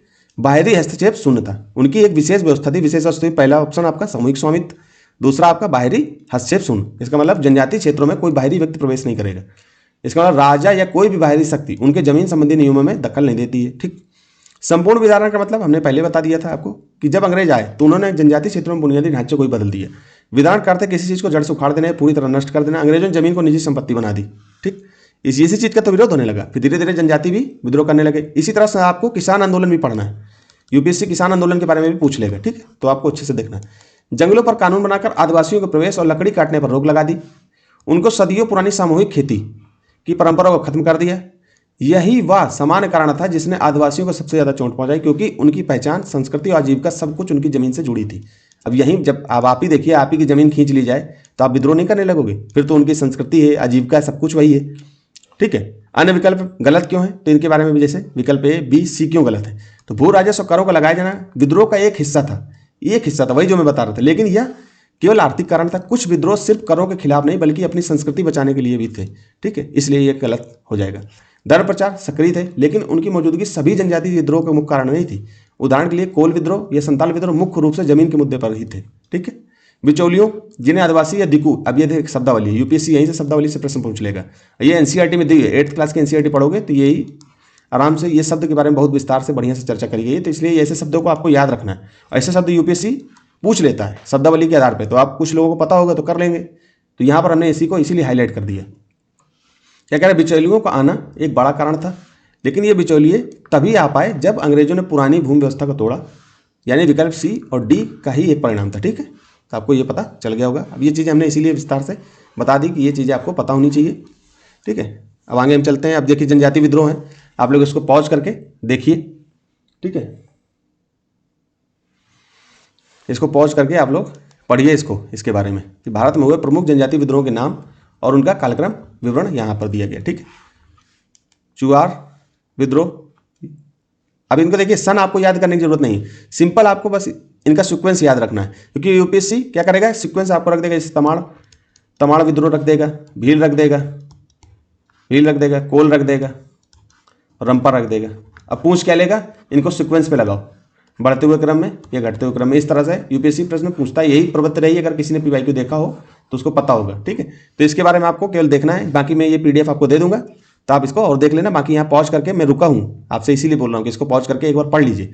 चुआड़ विद्रोह पहले आया, फिर पहाड़िया विद्रोह आया, फिर तमाड़ विद्रोह आया, फिर पाइका विद्रोह आया, भील विद्रोह आया, कोली विद्रोह आया, फिर कोल विद्रोह आया, संताल विद्रोह, खरवार विद्रोह, रंपा विद्रोह, मुंडा विद्रोह, बस्तर विद्रोह, ताना भगत आंदोलन और खोंड विद्रोह। ये तो समान है, ये मुख्य है, इसलिए मैंने इनको दे रखा। बहुत सारे और भी होंगे तो उनके बारे में हमको बहुत ज्यादा जानने की जरूरत नहीं है, ठीक। फिर आगे चलते हैं हम। कौन सा क्वेश्चन है, 56 नंबर क्वेश्चन। अब इसको देखिए, हम लोग कॉमन सेंस से करेंगे, ठीक, सिंपल करेंगे, ज़्यादा दिमाग नहीं लगाना है, और बाकी हम पढ़ेंगे भी, ठीक है। तो हम क्या करेंगे, इसके बारे में बढ़िया से पढ़ेंगे। अब इसमें क्या सही है, देखिए कॉमन सेंस से। भारत ने दक्षिण पूर्वी एशिया के साथ अपने आरंभिक सांस्कृतिक संपर्क और व्यापारिक संबंध बंगाली खाड़ी को पार बनाए रखे। थे। निम्नलिखित में से कौन सी बंगाली खाड़ी की इस उत्कृष्ट आरंभिक समुद्री इतिहास की सबसे विश्वसनीय व्याख्याएं हो सकती हैं? इनमें से कौन सी सबसे बेहतर है जो इसके कारण थे? तो अब पहले तो आपको ये पता होना चाहिए दक्षिण पूर्व एशिया क्या था। अब देखिए ये हमारा भारत है, इसीलिए मैंने मैप लगा दिया कि ये अपना प्यारा भारत, ठीक है, ऊपर से पूरा नीचे। अब हम क्या करते हैं, ये दक्षिण पूर्व एशिया, ठीक है। अब ये क्या है, 0 डिग्री सेल्सियस, ये 0 डिग्री है विश्व। अब यहाँ पर आपकी पता आपको 30 से 30 व्यापारिक पवनें चलती हैं। तो क्या होता है कि पहले जो है हवाएं यहाँ से मानसूनी पवनें प्रवेश करती हैं भारत में, ऐसे बंगाली खाड़ी में ऐसे जाती हैं, ऐसे फिर मानसून लौटता भी है। तो ये जैसे जब ये मानसून प्रवेश करता है तो इसको हम क्या करते हैं, दक्षिण पश्चिम बोलते हैं, दक्षिण पश्चिम मानसून, ठीक है। जब लौटता है तो इसको हम उत्तर पूर्वी मानसून बोलते हैं, जो मानसून का विवर्तन मतलब लौटता हुआ मानसून। तो लौटते हुए मानसून से ये घटनाएं आपको देखने को मिलेंगे। तो सिंपल आपको अगर आपको ज्योग्राफी पता है तो ये प्रश्न आपको आराम से हो जाएगा। तो इसके बारे में आपको पढ़ना कैसे, प्राचीन काल तथा मध्यकाल में भारत के पास दूसरों की तुलना में अति उत्तम पोत निर्माण तकनीकी उपलब्ध थी। अब दूसरों की तुलना में आप देखोगे तो उस समय तो ब्रिटेन वगैरह यूरोप वगैरह में भी तो एक से एक शक्तिशाली राज्य हुए, और वो राज्यों के पास तो आपको पता है नौसेना बहुत ज़्यादा मजबूत थी। ब्रिटेन के बारे में भी आपको पता अच्छे से है ना, तभी तो हमसे पहले ही वो हमारे भारत में आए। आधुनिक भारत में तो उनका क्या नौसेना उनकी मजबूत थी, तभी तो भारत के अंदर आए। उस समय हमारी कहाँ नौसेना थी, हालांकि चोल काल में थोड़ी बहुत थी प्राचीन काल में, लेकिन हमको अभी मध्यकाल के बारे में प्राचीन काल में देखना, तो सबसे ज़्यादा यूरोप वगैरह में भी मजबूत थी। तो इसलिए ये ऑप्शन आपका गलत हो जाएगा, ठीक। फिर इस उद्देश्य के लिए दक्षिण भारतीय शासकों ने व्यापारियों, ब्राह्मण पुजारियों और बौद्ध भिक्षुओं को सदा संरक्षण दिया। दक्षिण पूर्वी एशिया के बारे में ये सत्य नहीं होगा। आप संरक्षण दिया, लेकिन यहाँ पर संबंध बनाने के लिए ये कथन गलत हो जाएगा, क्योंकि यहाँ पर देखिए क्या कह रहा है, आरंभिक भारत ने दक्षिण पूर्वी एशिया के साथ अपने आरंभिक सांस्कृतिक संपर्क और व्यापारिक संबंध बंगाली खाड़ी पार बनाए रखे थे। लेकिन फिर यहाँ पर निम्नलिखित में से कौन सी बंगाली खाड़ी की इस उत्कृष्ट आरंभिक समुद्री इतिहास की सबसे विश्वसनीय व्याख्याएं हो सकती हैं? तो यहाँ बंगाली खाड़ी बी नंबर, इस उद्देश्य के लिए दक्षिण भारतीय शासकों ने व्यापारियों, ब्राह्मण पुजारी, बौद्ध भिक्षुओं को सदा संरक्षण दिया। सदा संरक्षण तो दिया, ये तो बिल्कुल सही है, लेकिन वो हमारे खाड़ी देशों के, बंगाली खाड़ी के साथ जो देश हैं, ये आपके दक्षिण पूर्व एशिया के देश, यहाँ पर संबंध बनाने के लिए ये सीधा सीधा आपका क्वेश्चन सही नहीं होता। कॉमन सेंस से आप देखोगे तब भी आपका डायरेक्ट नहीं होता कि ये कह नहीं रहा है कि ये बौद्ध, ये कह देता कि ये बौद्ध भिक्षुओं को भेजा जाता था सांस्कृतिक, तो हो सकता है कि सही हो जाता, लेकिन अभी हम केवल कह रहे हैं संरक्षण दिया जाता था, तो उस आधार पर ये गलत हो जाएगा। तीसरा देखो बंगाली, और सबसे बेहतर भी पूछ रहा है, तो सबसे बेहतर के आधार पर तीसरा पढ़ो, बंगाली खाड़ी में चलने वाली मानसूनी हवाओं ने समुद्री यात्राओं को सुगम बना दिया। अब ये ऑप्शन बिल्कुल हमको बेहतर लग रहा है कि बंगाली खाड़ी में क्या हुआ कि मैंने आपको बताया कि जब मानसून लौटता है तो उत्तर पूर्वी मानसून हो गया। आपको पता है उत्तर पूर्वी, जिन्होंने भूगोल पढ़ रखी है उनको पता होगा। विस्तार से मैं इनके बारे में भूगोल में चर्चा करेंगे, अभी हम चर्चा नहीं करेंगे। तो लौटते हुए मानसून से इनसे बात यात्राएं हो जाती थी, और यात्राएं होती थी, इनके बारे में मैंने यहाँ पर डाल भी रखा है। तो इस आधार पर सी आपका ऑप्शन बिल्कुल सही होगा।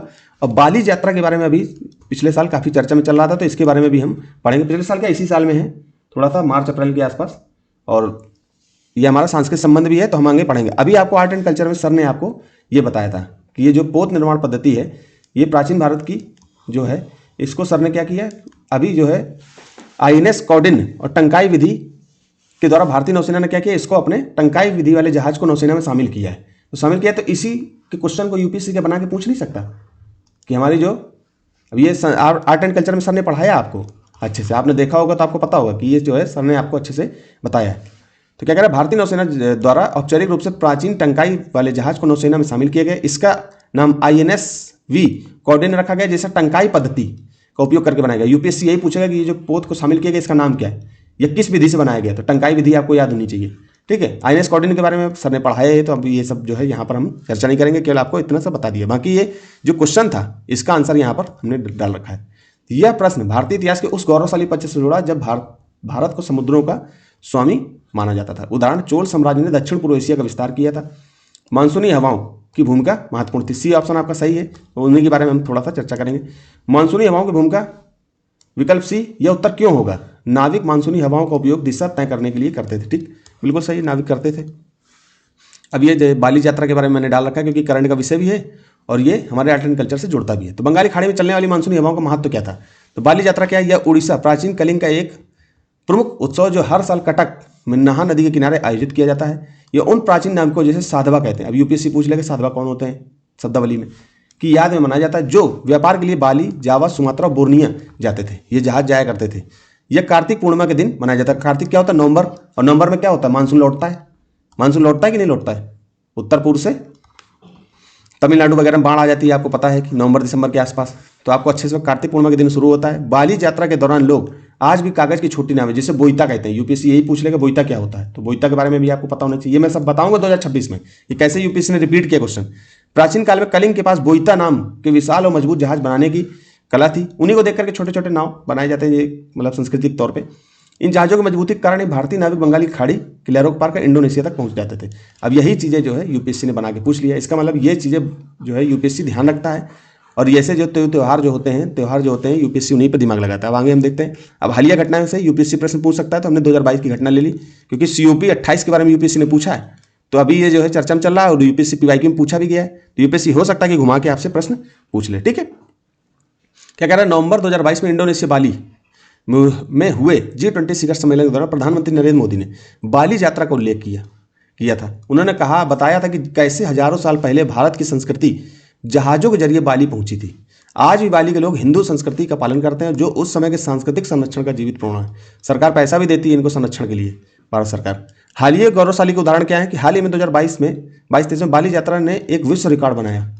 कटक में एक साथ 22,000 से ज़्यादा कागज की नावें बनाकर पानी में छोड़ेंगी, 22,000 से ज़्यादा। इसका मतलब कि ये महत्वपूर्ण घटना है, इसके बारे में यूपीएससी बना सकता है। भले 2023-24 में हो सकता है कि चर्चा में यूपीएससी के लगे तो वो बना सकता है।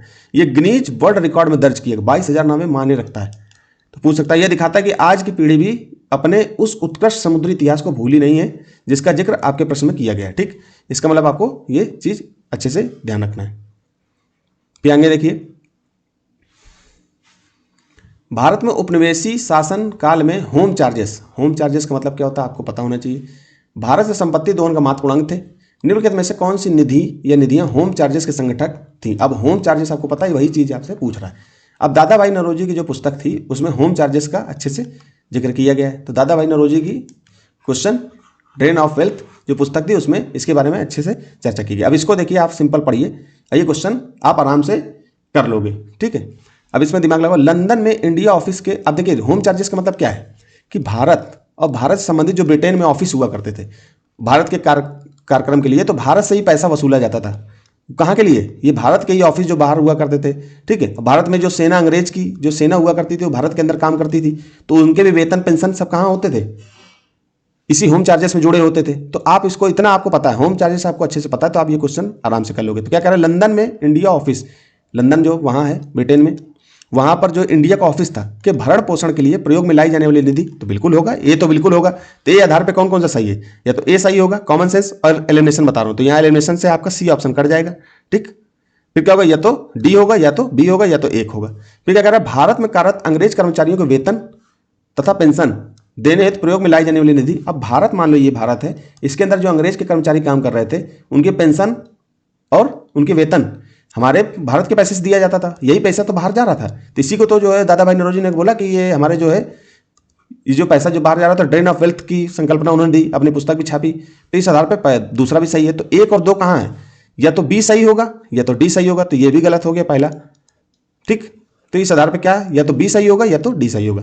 अब क्या कहें, भारत के बाहर हुए युद्धों को लड़ने में अंग्रेज द्वारा प्रयोग में लाई जाने वाली निधि। अब देखिए भारत के बाहर, अब भारत के अंदर होता कि भारत के अंदर जो युद्ध लड़े जाएंगे, जैसे कि अंग्रेज फ्रांस से लड़ाई होती थी आपको पता है, फिर डच होते थे उनसे भी झगड़ा हुआ है ना, तो ये अंग्रेजों की लड़ाई, तो इनके लिए तो भारत से पैसा ले सकते थे। लेकिन आपकी मान लो यूएसए कनाडा में जो सप्तवर्षीय युद्ध हुआ, वर्ल्ड हिस्ट्री जिन्होंने पढ़ा होगा, तो उनके लिए भारत से थोड़ी पैसा लेते थे। तो इस आधार पर कॉमन सेंस लगाओगे तो तीसरा गलत हो गया, तो आपका डी भी कट गया, तो इसका मतलब सी ऑप्शन आपका हो जाएगा। ठीक, मैंने आपको एलिमिनेशन में गलत बताया था, पहला देखिए सही है, तो या तो पहला सही होगा, या तो दूसरा सही होगा, या तो तीसरा, सी गलत हो गया।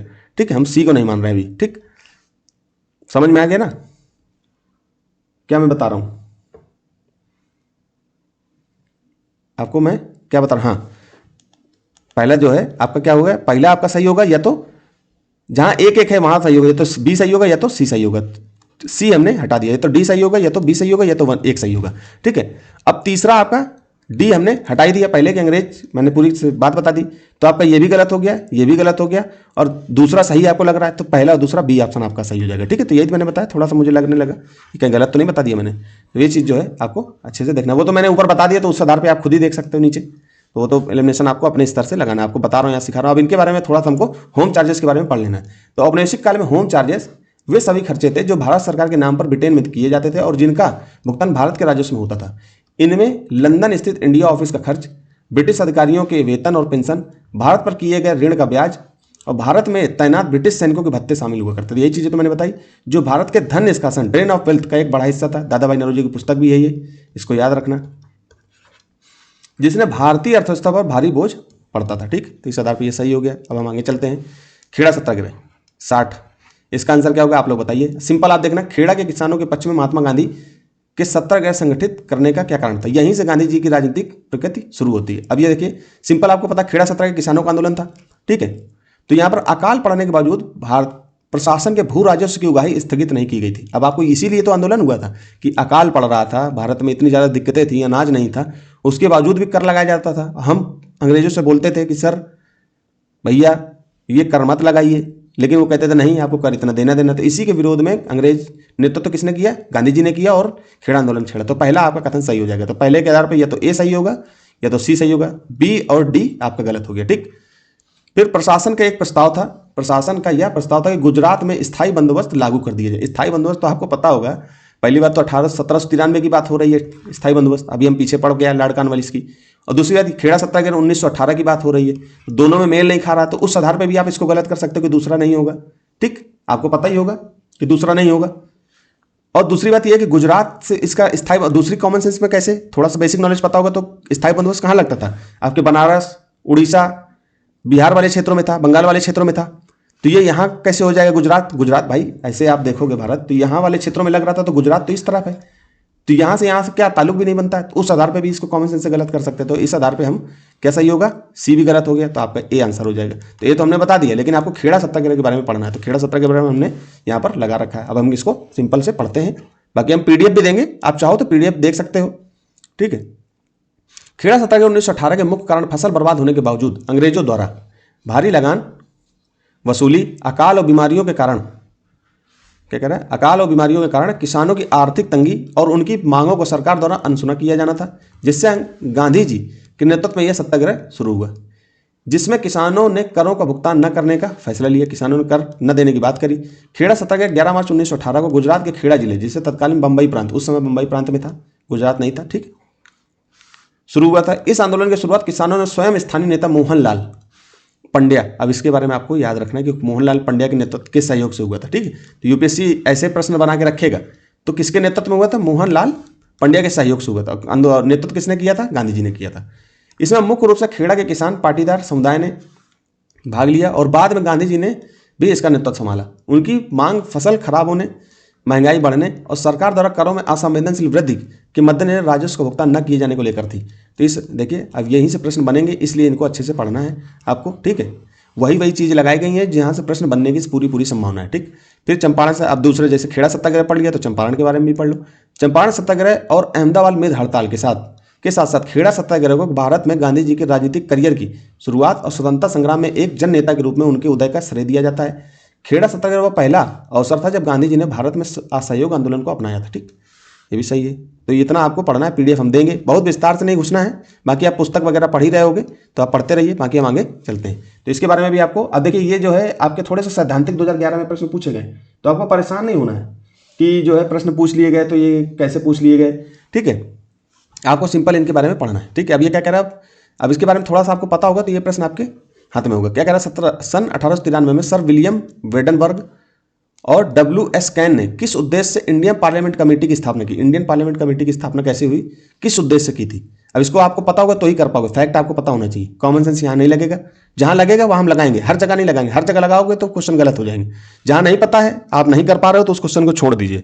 ठीक है, सॉरी, ये आपके प्रश्न ऐसे हैं कि पूछे जा सकते हैं। ठीक है, तो भारत में राजनीतिक सुधारों हेतु हाउस ऑफ कॉमन्स में आंदोलन करने के लिए, अब देखिए ये प्रश्न कैसा है, अब आपने पढ़ा होगा तो इसका आंसर आप बता लोगे। ठीक है, भारतीयों के साम्राज्यिक न्यायपालिका में प्रवेश अभियान करने के लिए, भारतीय स्वतंत्रता पर ब्रिटिश संसद में चर्चा सुगम करने के लिए, ब्रिटिश संसद में विख्यात भारतीयों के प्रवेश आंदोलन करने के लिए। अब इसका आंसर तो पहला होगा। ठीक है भाई, पता है तो वही कर पाएगा कि भारतीयों की राजनीतिक सुधारों हेतु हाउस ऑफ कॉमन्स में आंदोलन करने के लिए ही इसको स्टार्ट किया गया था। ठीक है, तो इसके बारे में हम थोड़ा सा पहले पढ़ते हैं। सन 1893 में सर विलियम वेडनबर्ग और WS कैन ने इंडिया पार्लियामेंट कमेटी, भारतीय संसदीय समिति की स्थापना हाउस ऑफ कॉमन्स में भारतीय राजनीतिक सुधारों के लिए आंदोलन करने और भारतीय मुद्दों पर ब्रिटिश जनमत को प्रभावित करने के उद्देश्य से की थी, ताकि भारत के लिए अधिक प्रतिनिधित्व और बेहतर प्रशासन की वकालत की जा सके। ठीक, यही बात तो बोल रहा है, यही बात तो बोली जा रही है। सुधारों हेतु हाउस ऑफ कॉमन्स में आंदोलन करने के लिए। फिर 1893 में भारतीय संसदीय समिति की स्थापना सर विलियम वेटरबर्ग और W.S. कैन ने दादा भाई नौरोजी जैसे भारतीय समर्थकों के साथ मिलकर ब्रिटिश संसद में भारतीय राजनीतिक सुधारों के लिए आंदोलन करने और भारत की चिंताओं को उठाने के उद्देश्य से की थी, जिसका लक्ष्य भारतीयों के लिए अधिक प्रतिनिधित्व और नागरिक स्वतंत्रता के लिए दबाव बनाना था, जिससे ब्रिटिश नीति पर भारतीय हम मामलों का प्रभाव बढ़ा। ठीक, अब ये देखिए, ये जो ब्रिटिश व्यक्ति थे जैसे कि आपके विलियम वेटरबर्न और W.S. कैन, ये थोड़ा सा भारतीयों का हित चाहते थे कि भारतीयों की बात भी संसद में रखी जाए, ब्रिटिश संसद में, तो उन्होंने इस चीज़ की बात वकालत की। फिर सर विलियम वेटरबर्ग और W.S. कैन दोनों ब्रिटिश थे जो भारत के प्रति सहानुभूति रखते थे और भारतीय राष्ट्रीय कांग्रेस से जुड़े हुए थे। फिर वेटरबर्न एक पूर्व ICS अधिकारी और 2 बार कांग्रेस के अध्यक्ष थे। ठीक है, केन एक सांसद थे। ने 1893 में भारतीय संसदीय समिति का गठन किया, जिसका उद्देश्य ब्रिटिश संसद में भारतीय राजनीतिक सुधारों और चिंताओं को उठाना था, ताकि भारत के लोगों की आवाज़ ब्रिटिश जनता तक पहुंच सके। ठीक, ये भी बात आपको सही लग रही होगी। सही क्या लग रही है, ये चीज़ तो हम बता ही रहे हैं आपको, पढ़ना चाहिए।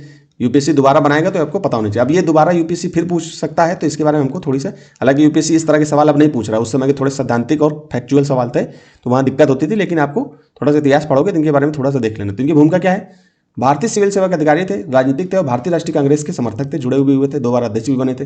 कांग्रेस से जुड़ाव 1889 से 1910 में 2 बार भारतीय राष्ट्रीय कांग्रेस के अध्यक्ष बने और A.O. ह्यूम, आपको पता है इनके बारे में, के साथ कांग्रेस की स्थापना में मदद की थी। A.O. ह्यूम ने कांग्रेस की स्थापना की थी। और मुख्य कार्य भारत में किसानों की गरीबी, अकाल और कृषि ऋण जैसी समस्याओं पर ध्यान केंद्रित किया और ब्रिटिश संसद में भारत के मुद्दों को उठाया। तो किसने, सर विलियम वेटरबर्न ने। और W.S. कैन के बारे में की भूमिका, ब्रिटिश संसद के सदस्य थे, सांसद भी बने थे और भारत के प्रति सहानुभूति रखने वाले एक उदारवादी नेता थे। मुख्य कार्य क्या था, वेटरबर्न के साथ मिलकर भारतीय संसदीय समिति की स्थापना की, ताकि ब्रिटिश संसद में भारत के राजनीतिक और आर्थिक मुद्दों को उठाया जा सके और भारतीय सुधारों के लिए आंदोलन किया जा सके। ठीक, इतना ही आपको पढ़ना है, ज़्यादा इसके अंदर जाना नहीं है। ऐसे प्रश्न दोबारा यूपीएससी जल्दी पूछेगा नहीं, लेकिन अगर पूछता है तो हम इतना मटेरियल अभी तैयार कर लेते हैं कि यूपीएससी दोबारा पूछेगा तो हम ऐसे प्रश्न आराम से कर सकते हैं। तो अब मैं थोड़ा सा इनके बारे में इसलिए विस्तार से चर्चा कर दे रहा हूँ, बता दे रहा हूँ कि आप दोबारा अगर प्रश्न बनेगा तो आप ये ना कह पाएँ कि सर ने बताया नहीं था। अब ये फिर सिंपल प्रश्न है, लेकिन थोड़ा सा फैक्चुअल टाइप का है। अब क्या है कि जैसे ये चर्चा में कोई किताब चल रही है तो उसके बारे में यूपीएससी प्रश्न पूछ लेता, तो वैसे प्रश्न पूछा है। महात्मा गांधी ने कहा था कि उनकी कुछ सबसे गहन धारणाएं अनटू दिस लास्ट, ये पुस्तक का नाम है अनटू दिस लास्ट, ये जॉन रस्किन की पुस्तक है, उनके बारे में गांधी जी ने पढ़ा था, तो उसके बाद गांधी जी उनसे बड़े प्रभावित हुए थे। ठीक है, उसी के बारे में पुस्तक, तो नामक पुस्तक में प्रतिबिंबित होती है कौन से, कुछ गहन धारणाएं, किसकी, गांधी जी की, प्रभावित मतलब पढ़ करके प्रभावित हुए गांधी जी। इस पुस्तक ने उनके जीवन को बदल डाला, किसको, गांधी जी को बदल डाला। इस पुस्तक का वह संदेश क्या था जिसने महात्मा गांधी को बदल डाला, तो इनमें से कौन सी ऐसी घटना थी, कौन सी ऐसे विचार थे जो गांधी जी को बिल्कुल बदल डाले। तो इनके बारे में आप पढ़ोगे तो इसका ऑप्शन तो आपको बी मिल जाएगा। ठीक है, कि जो व्यक्ति का कल्याण है सबके कल्याण में निहित है। ठीक है, लेकिन आपको इसके बारे में और अच्छे से जानकारी होनी चाहिए। तो अब ये क्या फैक्चुअल है, तो इसके बारे में आप इसमें कॉमन सेंस भी नहीं लगेगा, एलिमिनेशन भी नहीं लगेगा, इसलिए हम इसके बारे में थोड़ा सा पढ़ लेते हैं। अब देखिए यहाँ पर मैंने 2025 में ये प्रश्न थीम आधारित रिपीट हुआ है, मैंने आपको बताया था, मैं प्रकृति भी बताऊंगा, रिपीट भी बताऊंगा कि रिपीट कैसे होता है। तो यहाँ थीम देखो रिपीट, तो गांधी जी के बारे में आप अगर पढ़ रहे हो तो थोड़ा सा और एक्स्ट्रा अच्छे से पढ़ लो, क्योंकि एक तो महत्वपूर्ण व्यक्तित्व मेंस में दिया है और गांधी जी तो वैसे भी पूरे इतिहास में मेन है ही है, जिससे प्री और मेंस में बार बार प्रश्न पूछता है और थीम रिपीट होती है। तो गांधी जी के बारे में अगर अच्छे से पढ़ रहे हो तो ये सभी पढ़ लो, क्योंकि 2025 में देखिए प्रश्न पूछा है, गांधी जी ने विख्यात वक्तव्य राजद्रोह मेरा धर्म हो गया है कब दिया था, चंपारण सत्याग्रह के समय, दांडी में नमक कानून, सार्वजनिक रूप से उल्लंघन करने के समय, लंदन में द्वितीय गोलमेज सम्मेलन में शामिल होने के समय, भारत छोड़ो आंदोलन के प्रारंभ होने के समय। अब ये चीज़ें आपको पता होंगी तो ही आप कर पाओगे, तो जब ये पढ़ो तो ये चीज़ें आपको ध्यान रखनी है। 2026 में रिपीट कर सकता है इस तरह का थीम, क्योंकि 2025 में पूछा है, इससे पहले भी पूछा था। ये तो मैंने 2023 से 2025 तक की थीम को देख करके रिपीट किया, बीच में और बार पूछा होगा, 2012 से लेकर के 2022 तक के प्रश्नों में रिपीट किया है ये प्रश्न, मतलब थीम रिपीट हुई है, लेकिन हमने केवल 2023, 24 और 25 के प्रश्नों को ट्रेंड एनालिसिस के थ्रू ले लिया है कि इनको जरूर देखना है कि ट्रेंड कहाँ पर रिपीट कर रहा है। बाकी और बीच में आया ही होगा प्रश्न, आया ही है, मतलब आया क्या होगा, हमने तो एक नज़र में देखा भी है। ठीक है, तो इसलिए ये प्रश्नों को आपको ध्यान रखना है। अब इनके बारे में देखिए 2 प्रश्न आए हैं गांधी जी के बारे में। गांधी जी ने जो अस्पृश्यता का सतत विरोध करते रहे और सभी क्षेत्रों में से उसके उल्लंघन के लिए अपील करते रहे, अपने राजनीतिक और सामाजिक कार्यक्रम में हरिजनों के उत्थान को शामिल करें। कहाँ पर दिया था, अब इसके बारे में पता होगा, आप कर लोगे। पूना समझौता है, सिंपल से पता होगा, बाकी आपको पूना समझौता अच्छे से, हम जब करेंगे 2025 का प्रश्न तो विस्तार से चर्चा करेंगे, बिल्कुल परेशान मत होना, गांधी रिपब्लिक समझौता के बारे में देखेंगे, भारत छोड़ो आंदोलन के समय कांग्रेस के नेताओं की गिरफ्तारी के बारे में देखेंगे, और भारत सरकार अधिनियम 1935 की प्रोमलगेशन के बारे में, प्रख्यापन के बारे में भी देखेंगे। ठीक है, तो अभी क्या है कि अभी हमको इस पुस्तक के अनटू द लिस्ट लास्ट से प्रभावित हुए थे गांधी जी, तो उनके बारे में भी हमको थोड़ा सा देख लेना है कि जॉन रस्किन की पुस्तक अनटू दिस लास्ट कि मुख्य संदेश व्यक्ति का भला सभी के भले में निहित है, और एक वकील का काम एक नाई के काम के बराबर है। मतलब सभी जो काम होते हैं, कोई भी काम छोटा बड़ा नहीं होता है, गांधी जी ने बोला। ठीक है, ने महात्मा गांधी के जीवन को बदल दिया। जॉन रस्किन की किताब में ये चीज़ें दी थी कि एक वकील का काम एक नाई के काम के बराबर है, तो वहीं से गांधी जी प्रभावित हुए और गांधी जी को वो इस पुस्तक ने बदल डाला, जिससे उनके लिए सर्वोदय सभी का कल्याण के दर्शन की नींव पड़ी और उन्होंने जीवन भर इसी सिद्धांत के आधार पर काम किया। यही प्रश्न तो पूछ रहा है, तो ये प्रश्न इसलिए मैंने सिंपल था, सिंपल क्या था मतलब पता होगा तो ही कर पाओगे, तो इसलिए मैंने बी ऑप्शन आपको बता दिया यहाँ पे। ठीक है, अगर कॉमन सेंस होता तो पहले हम कॉमन सेंस से करते, क्योंकि जो चीज़ नहीं पता है उसके विषय में जबरदस्ती वहाँ दिमाग लगाने की कोई जरूरत नहीं, जहाँ पर लग रहा हो वहाँ पर लगाएंगे। ठीक है, और उस समय के प्रश्न थोड़े से वैसे भी होते थे, तो उनके बारे में थोड़ा सा बाद में चर्चा करेंगे। अब क्या कह रहा है कि देखिए ये उषा मेहता के बारे में पूछ रहा है। अब हम पीछे पढ़ के भी आए हैं, भारतीय स्वतंत्रता आंदोलन के संदर्भ में उषा मेहता की ख्याति। अब क्या है, महिलाओं के बारे में भी भारतीय स्वतंत्रता आंदोलन में महिलाओं की क्या भूमिका रही है, इनके बारे में भी यूपीएससी बहुत प्रश्न पूछता है। मेंस के स्तर पर इंडियन सोसाइटी में पूछ लेता है, ठीक है, और हिस्ट्री में भी पूछता है, और वर्तमान प्रासंगिकता देखते हुए यूपीएससी फिर से पूछने की संभावना बना सकता है, इसलिए हमको इनके बारे में पढ़ना है। तो ये किससे संबंधित है, ये तो आपको पता है कि भारत छोड़ो आंदोलन में की वेला में गुप्त कांग्रेस रेडियो चलाने हेतु इन्हीं को भी शामिल किया गया था। अब ये क्या है कि हमने पीछे पढ़ा भी है, पीछे दिया, मैं भी दिखाऊंगा, दिखाई देता हूं मैं यहां पर। हम कहीं पे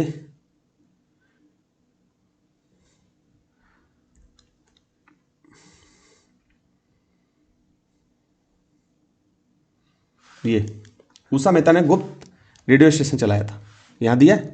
अब यही प्रश्न यहां पर पूछा, तो ये प्रश्न तो वैसे भी आप कर ही लोगे। ठीक है, इसलिए ये तो पहला ऑप्शन सही हो गया। सिंपल है, जब तक पता नहीं होगा तो आप इसमें कॉमन सेंस नहीं लगेगा, आपको पता होगा तो ही आप कर पाओगे। ठीक है, द्वितीय गोलमेज सम्मेलन में सहभागिता हेतु, अब द्वितीय गोलमेज सम्मेलन के बारे में आपको अच्छे से पढ़ना है, आप जाकर के बुक में देखिए। फिर आज़ाद हिंद फौज की एक टुकड़ी का नेतृत्व करने में उषा मेहता ने किया था क्या, ऐसा नहीं है, तो आज़ाद हिंद फौज के बारे में भी देख लेना थोड़ा सा।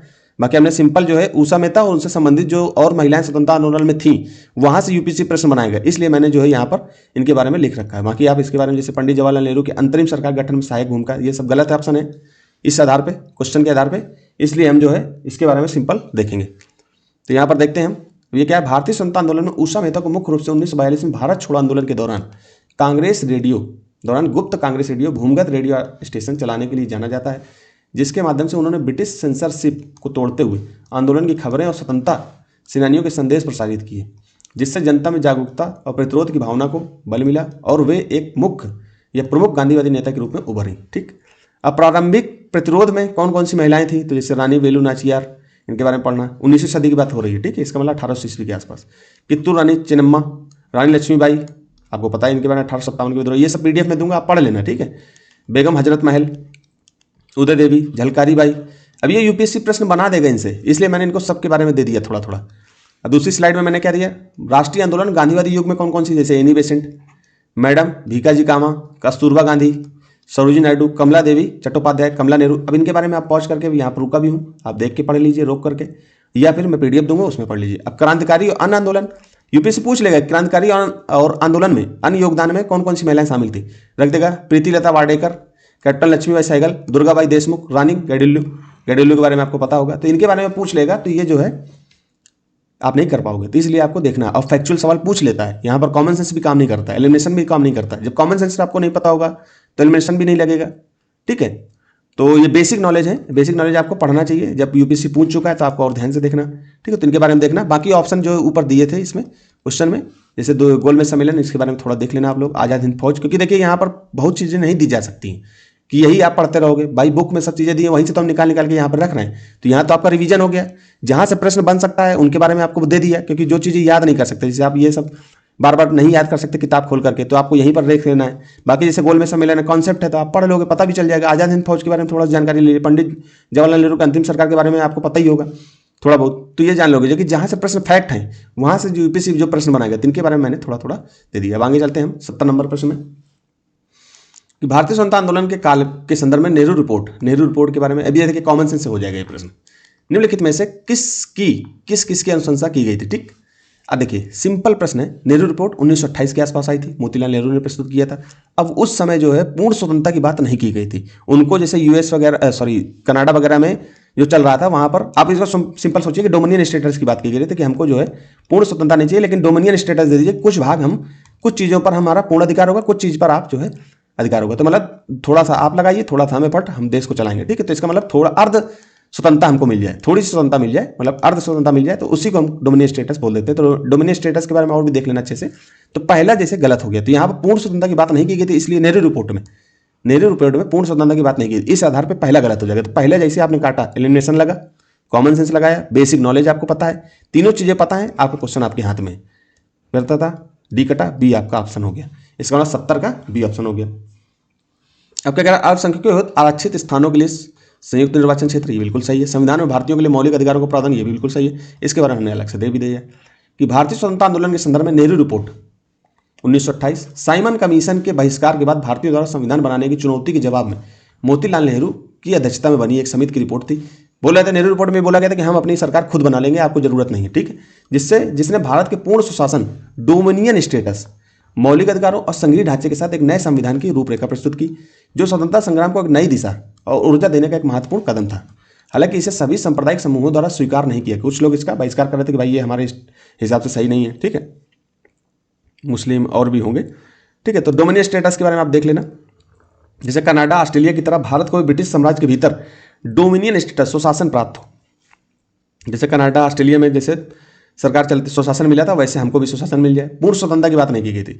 मौलिक अधिकार जो फंडामेंटल राइट्स है, नागरिकों के लिए मौलिक अधिकार को प्रावधान हो, अमेरिका अधिकार विधेयक से प्रेरित था, अमेरिका में मौलिक अधिकार की बात की गई थी, तो हमें भी मौलिक फंडामेंटल राइट्स चाहिए थे, तो हमें भी दीजिए। सांप्रदायिक प्रतिनिधित्व बदलाव, पृथक निर्वाचन मंडल की समाप्ति और अल्पसंख्यक प्रांतों में सीटों के आरक्षण का प्रस्ताव किया गया, ठीक। संघीय ढांचा, केंद्र में मजबूत सरकार और प्रांतों को अधिक स्वायत्तता के साथ संघीय प्रणाली को अपनाया गया, ठीक, ये बात की गई थी। फिर इस रिपोर्ट का महत्व क्या था, ठीक है, इस रिपोर्ट का महत्व क्या था, तो इसके बारे में भी हमको देख लेना है कि भारतीयों की क्षमता का प्रदर्शन, इसने साबित किया कि भारतीय स्वयं अपना संविधान बना सकते हैं और सुशासन के लिए तैयार हैं, जिससे अंग्रेजों की धारणा गलत साबित हुई। अंग्रेज सोच रहे थे कि हम ही बना के देंगे, भारतीयों ने कहा भैया हम खुद बना लेंगे, हमें भी सब कुछ आता है, ठीक है, हम आपसे कम थोड़ी हैं। स्वतंत्रता संग्राम को नई ऊर्जा मिली, इसने भविष्य के लिए एक स्पष्ट रास्ता दिखाया और भारतीयों में गर्व और आत्मविश्वास की भावना बढ़ती। भाई जब हम खुद ही बना लेंगे देश का संविधान, तो हमें क्या जरूरत है आपके संविधान की, आप हमें बना के मत दीजिए, ठीक है। संविधान निर्माण की नींव रखी, इसने भारत के भविष्य के संविधान के लिए मौलिक अधिकारों और लोकतांत्रिक संरचनाओं की नींव रखी, जिसका प्रभाव भारत के संविधान में भी देखा गया। बिल्कुल सही है। अस्वीकृत और आगे का रास्ता, दिसंबर 1928 में कलकत्ता में हुए सर्वदलीय सम्मेलन में मुस्लिम लीग, हिंदू महासभा और सिख लीग के कुछ नेताओं ने इस रिपोर्ट को स्वीकार नहीं किया, जिससे आगे चलकर चुनौतियां आई, ठीक। तो ये सब पढ़ना है, बाकी आप अपने स्तर से भी नेहरू रिपोर्ट अच्छे से पढ़ लेना, ठीक। अब ये प्रश्न देखिए, जैन दर्शन। अब मैंने आपको बार बार बताया कि बौद्ध जैन रिपीट करता है यूपीएससी बार बार। अब देखिए कैसे रिपीट किया, जो जैन से संबंधित 2011 में प्रश्न पूछा, अब जैन का ये प्रश्न 77 वाला है, यही प्रश्न 2023 में पूछा गया। ये तो मैंने 2023, 2024 और 2025 के प्रश्न नहीं लिए, और बीच में 2012 से लेकर के अभी तक के प्रश्न, 2022 तक के प्रश्न हमने नहीं लिए, ठीक है, क्योंकि मैंने ट्रेंड के अनुसार नए 3 साल के लिए, बाकी तो हम पूरा कराएंगे तब तो दिखाएंगे। लेकिन बौद्ध जैन बहुत महत्वपूर्ण, आपको अच्छे से इनकी थीम बार बार रिपीट होती है, इसलिए मैंने लगाया। यहाँ पर प्रश्न क्या पूछ रहा है, जैन दर्शन के अनुसार सृष्टि की रचना में पालन पोषण, ठीक है, इसके बारे में कौन सा सही है। Universal law, Jain philosophy holds that the world is created and maintained by.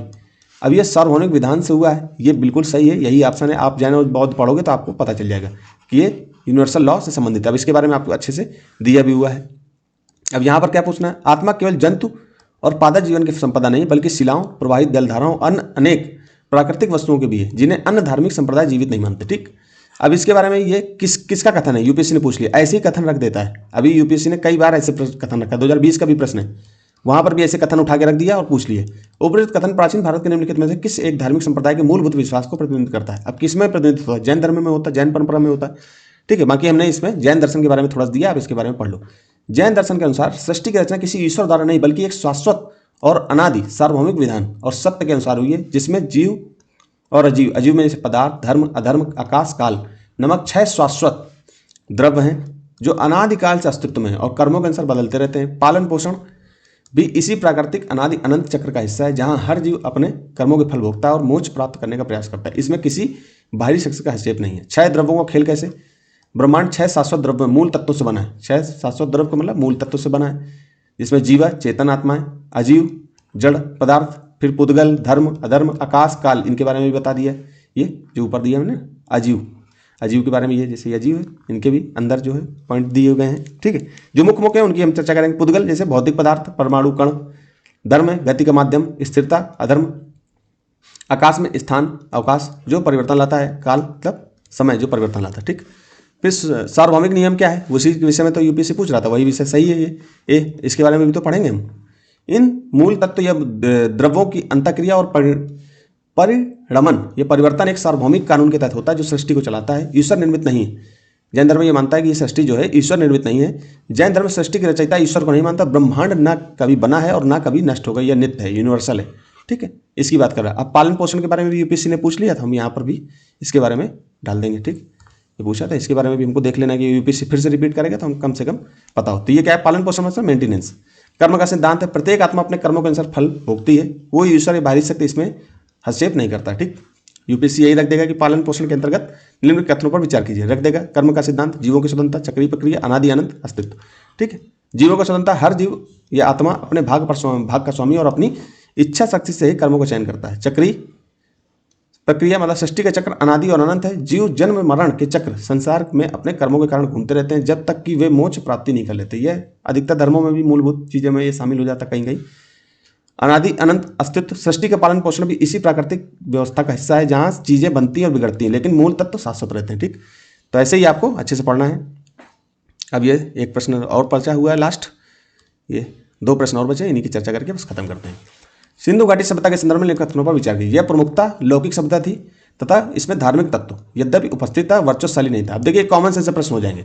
ठीक है, अब आपको सिंधु घाटी सभ्यता के बारे में आपको अच्छे से पता है। यह प्रमुखता लौकिक सभ्यता थी, पारलौकिक नहीं थी, मतलब इसी लोक में थी। भाई सिंधु घाटी सभ्यता पारलौकिक नहीं थी। आप आगे देखोगे अन्य धर्मों में, जब आगे के धर्म आएंगे वैदिक काल और उसके आगे, तो आपको पारलौकिक दुनिया के बारे में बताया जाएगा। यहाँ पर क्या है कि सिंपल जो है लौकिक दुनिया, इसी जगत में सब कुछ है, इसी के बारे में सिंधु घाटी सभ्यता के बारे में अभी तक के प्रमाण से हमें पता चलता है। ठीक है, आगे कोई प्रमाण निकल आता है तो उसकी बात हम नहीं करते, अभी तक के प्रमाण से यही है कि ये लौकिक सभ्यता थी। इस आधार पर पहला सही है। और यद्यपि यहाँ धार्मिक तत्व तो थे, पूजा होती थी, माता देवी की पूजा होती थी, पीपल वृक्ष की पूजा होती थी। ठीक है, तो ये सब तो है, लेकिन वर्चस्वशाली नहीं था। आगे के धर्मों में, आगे के समय में आपको धर्म वर्चस्वशाली दिखाई देंगे, तो इस आधार पर ये पहला कथन सही हो जाता है। उस काल में भारत में कपास से वस्त्र बनाए जाते थे, कपास के प्रमाण मिले हैं। तो आप कपास के प्रमाण, आपको पता है कि कपास के प्रमाण मिले हैं। जब कपास के प्रमाण मिले हैं तो आप कपास के प्रमाण अगर मिल गए हैं तो क्या कपास मिला है तो क्या वस्त्र नहीं बनाया गया होगा उससे? तो इस आधार पे भी हमको 2 भी कथन सही लगता है, तो इसका आंसर सी होगा। ठीक है, तो इस आधार पे अब इसको हम थोड़ा सा सिंधु घाटी सभ्यता के बारे में पढ़ भी लेते हैं। तो इसकी मुख्य विशेषताएं आप सब कुछ तो पढ़ते होंगे, लेकिन ये मेन चीज़ें आपको अच्छे से पता होनी चाहिए। ठीक, तभी आप कर पाओगे। मतलब ये चीज़ें, जैसे अन्य चीज़ें जो हैं नहीं पता है कोई दिक्कत नहीं, आपको नहीं पता होंगी, किसी को नहीं पता होंगी, लेकिन ये मुख्य विशेषताएं हैं सिंधु घाटी सभ्यता की, ये सबको पता है, तो इसका मतलब आपको भी पता होना चाहिए। अगर ये नहीं पता तो आप प्रश्न करने की स्थिति में नहीं होगे और बहुत पीछे चले जाओगे। तो नगरीय योजना में सुव्यवस्थित सड़कें थी, पक्की ईंटों के मकान थे, उन्नत जल निकासी प्रणाली थी, ड्रेनेज सिस्टम था। मेंस में भी ऐसे प्रश्नों को, ऐसे व्यवस्थाओं को डाल सकते हो। मेंस में अगर कोई प्रश्न पूछा जाएगा, पूछा भी गया है नगरीय योजना के बारे में, अगर दोबारा ऐसे प्रश्न बनता है तो आप इन पॉइंटों को फैक्ट के रूप में यूज कर सकते हो। कृषि व्यवस्था में जैसे कृषि, कपास की खेती के प्रमाण, पशुपालन, व्यापार, मेसोपोटामिया से व्यापार मुख्य थे। ठीक, बिल्कुल सही। अर्थव्यवस्था में कला और शिल्प, मिट्टी के बर्तन, मुहरे, पशुपति मुहर, धातुओं के औजार का निर्माण। ठीक, धर्म में मातृ देवी, पशुपति, शिव का प्रारंभिक रूप और वृक्ष पूजा के प्रमाण मिलते हैं। विशाल स्नानागार पूजा से जुड़ा हो सकता है लेकिन वर्चस्वशाली नहीं है, यही प्रश्न तो है। फिर लिपि अभी तक पढ़ी नहीं जा सकी लेकिन यह चित्रात्मक थी।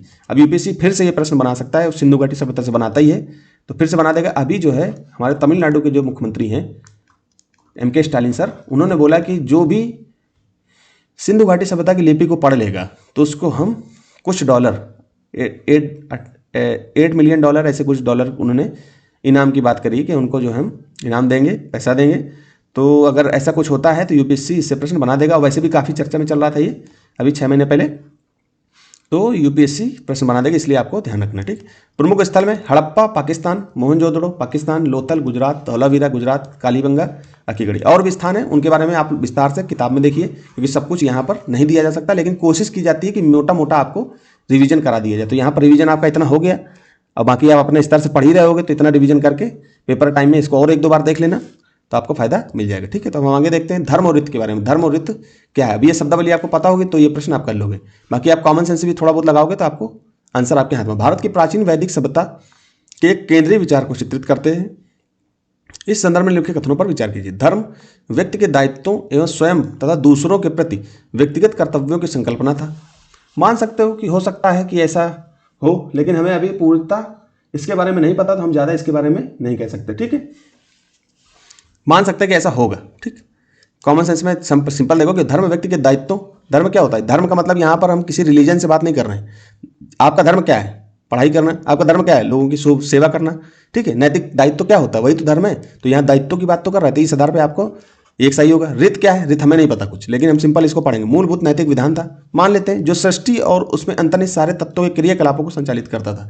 रित के बारे में नहीं पता है तो क्वेश्चन नहीं कर पाओगे, लेकिन थोड़ा सा अगर आपने थोड़ा दिमाग लगाया, थोड़ा सा भी अगर आपको कुछ लोगों को पता होगा रित क्या होती है, तो आप इसको कर लेते हो। अब इसको मैं सिंपल देखो कि रित का मतलब कोई नियम होगा, कुछ होगा, तो ये मूलभूत नैतिक कानून है। रित मतलब कोई नियम है, तो हम इसको मान सकते हैं कि दूसरा भी सही होगा। ठीक, थोड़ा दिमाग लगाओगे, कॉमन सेंस लगाओगे तो ये सही हो जाएगा। बाकी रित और धर्म के बारे में आपको पता भी होना चाहिए। इस आधार पर सी तो सही होगा, लेकिन हम इसको पढ़ भी लेते हैं। रित और धर्म और रित भारतीय वैदिक सभ्यता के केंद्रीय विचार है, जहां रित ब्रह्मांड के शाश्वत नैतिक और भौतिक नियम कॉस्मिक ऑर्डर को दर्शाता है, जबकि धर्म व्यक्ति के कर्तव्यों, दायित्वों, नैतिक आचरण का प्रतिनिधित्व करता है, जिसका पालन करके व्यक्ति इस वैश्विक व्यवस्था रित के साथ सामंजस्य स्थापित करता है। ये दोनों अवधारणाएं वैदिक विश्व दृष्टि की नींव थी, जो मानवता और ब्रह्मांड के बीच संबंधों को दर्शाती है। ठीक, इस आधार पर यह सही हो गया। रित मतलब यह ब्रह्मांड का मूलभूत नैतिक और भौतिक नियम है, जो सभी प्राकृतिक संसारिक गतिविधियों को नियंत्रित करता है। सूर्य, चंद्रमा, ऋतुओं का नियम चलना।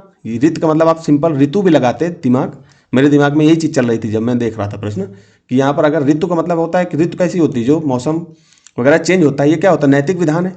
ठीक, मूलभूत कि अपने आप ही होता है, जो सृष्टि और उसमें अंतर्निहित सारे तत्वों क्रियाकलापों को संचालित करता है। तो ऋतु के अनुसार ही तो चीज़ें चेंज होती हैं।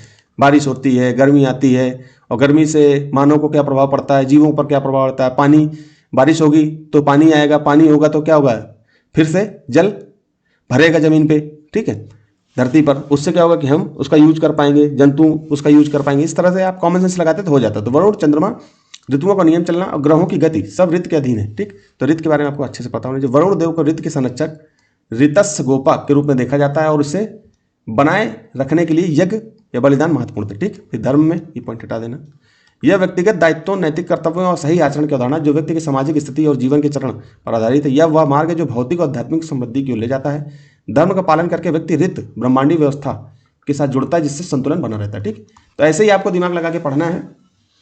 ऐसे ही पढ़ते रहोगे तो आगे भी हम ऐसी सीरीज लाते रहेंगे और बढ़िया से जो है तैयारी करेंगे, और आप 2025 तक के प्रश्न जब हम आपको करा देंगे, इसके बाद आपको खुद फील होगा कि हम कोई भी प्रश्न देखते हैं, प्रश्न आपके हाथ में हो जाएगा। तो फिर यहीं तक रखते हैं दोस्तों, धन्यवाद।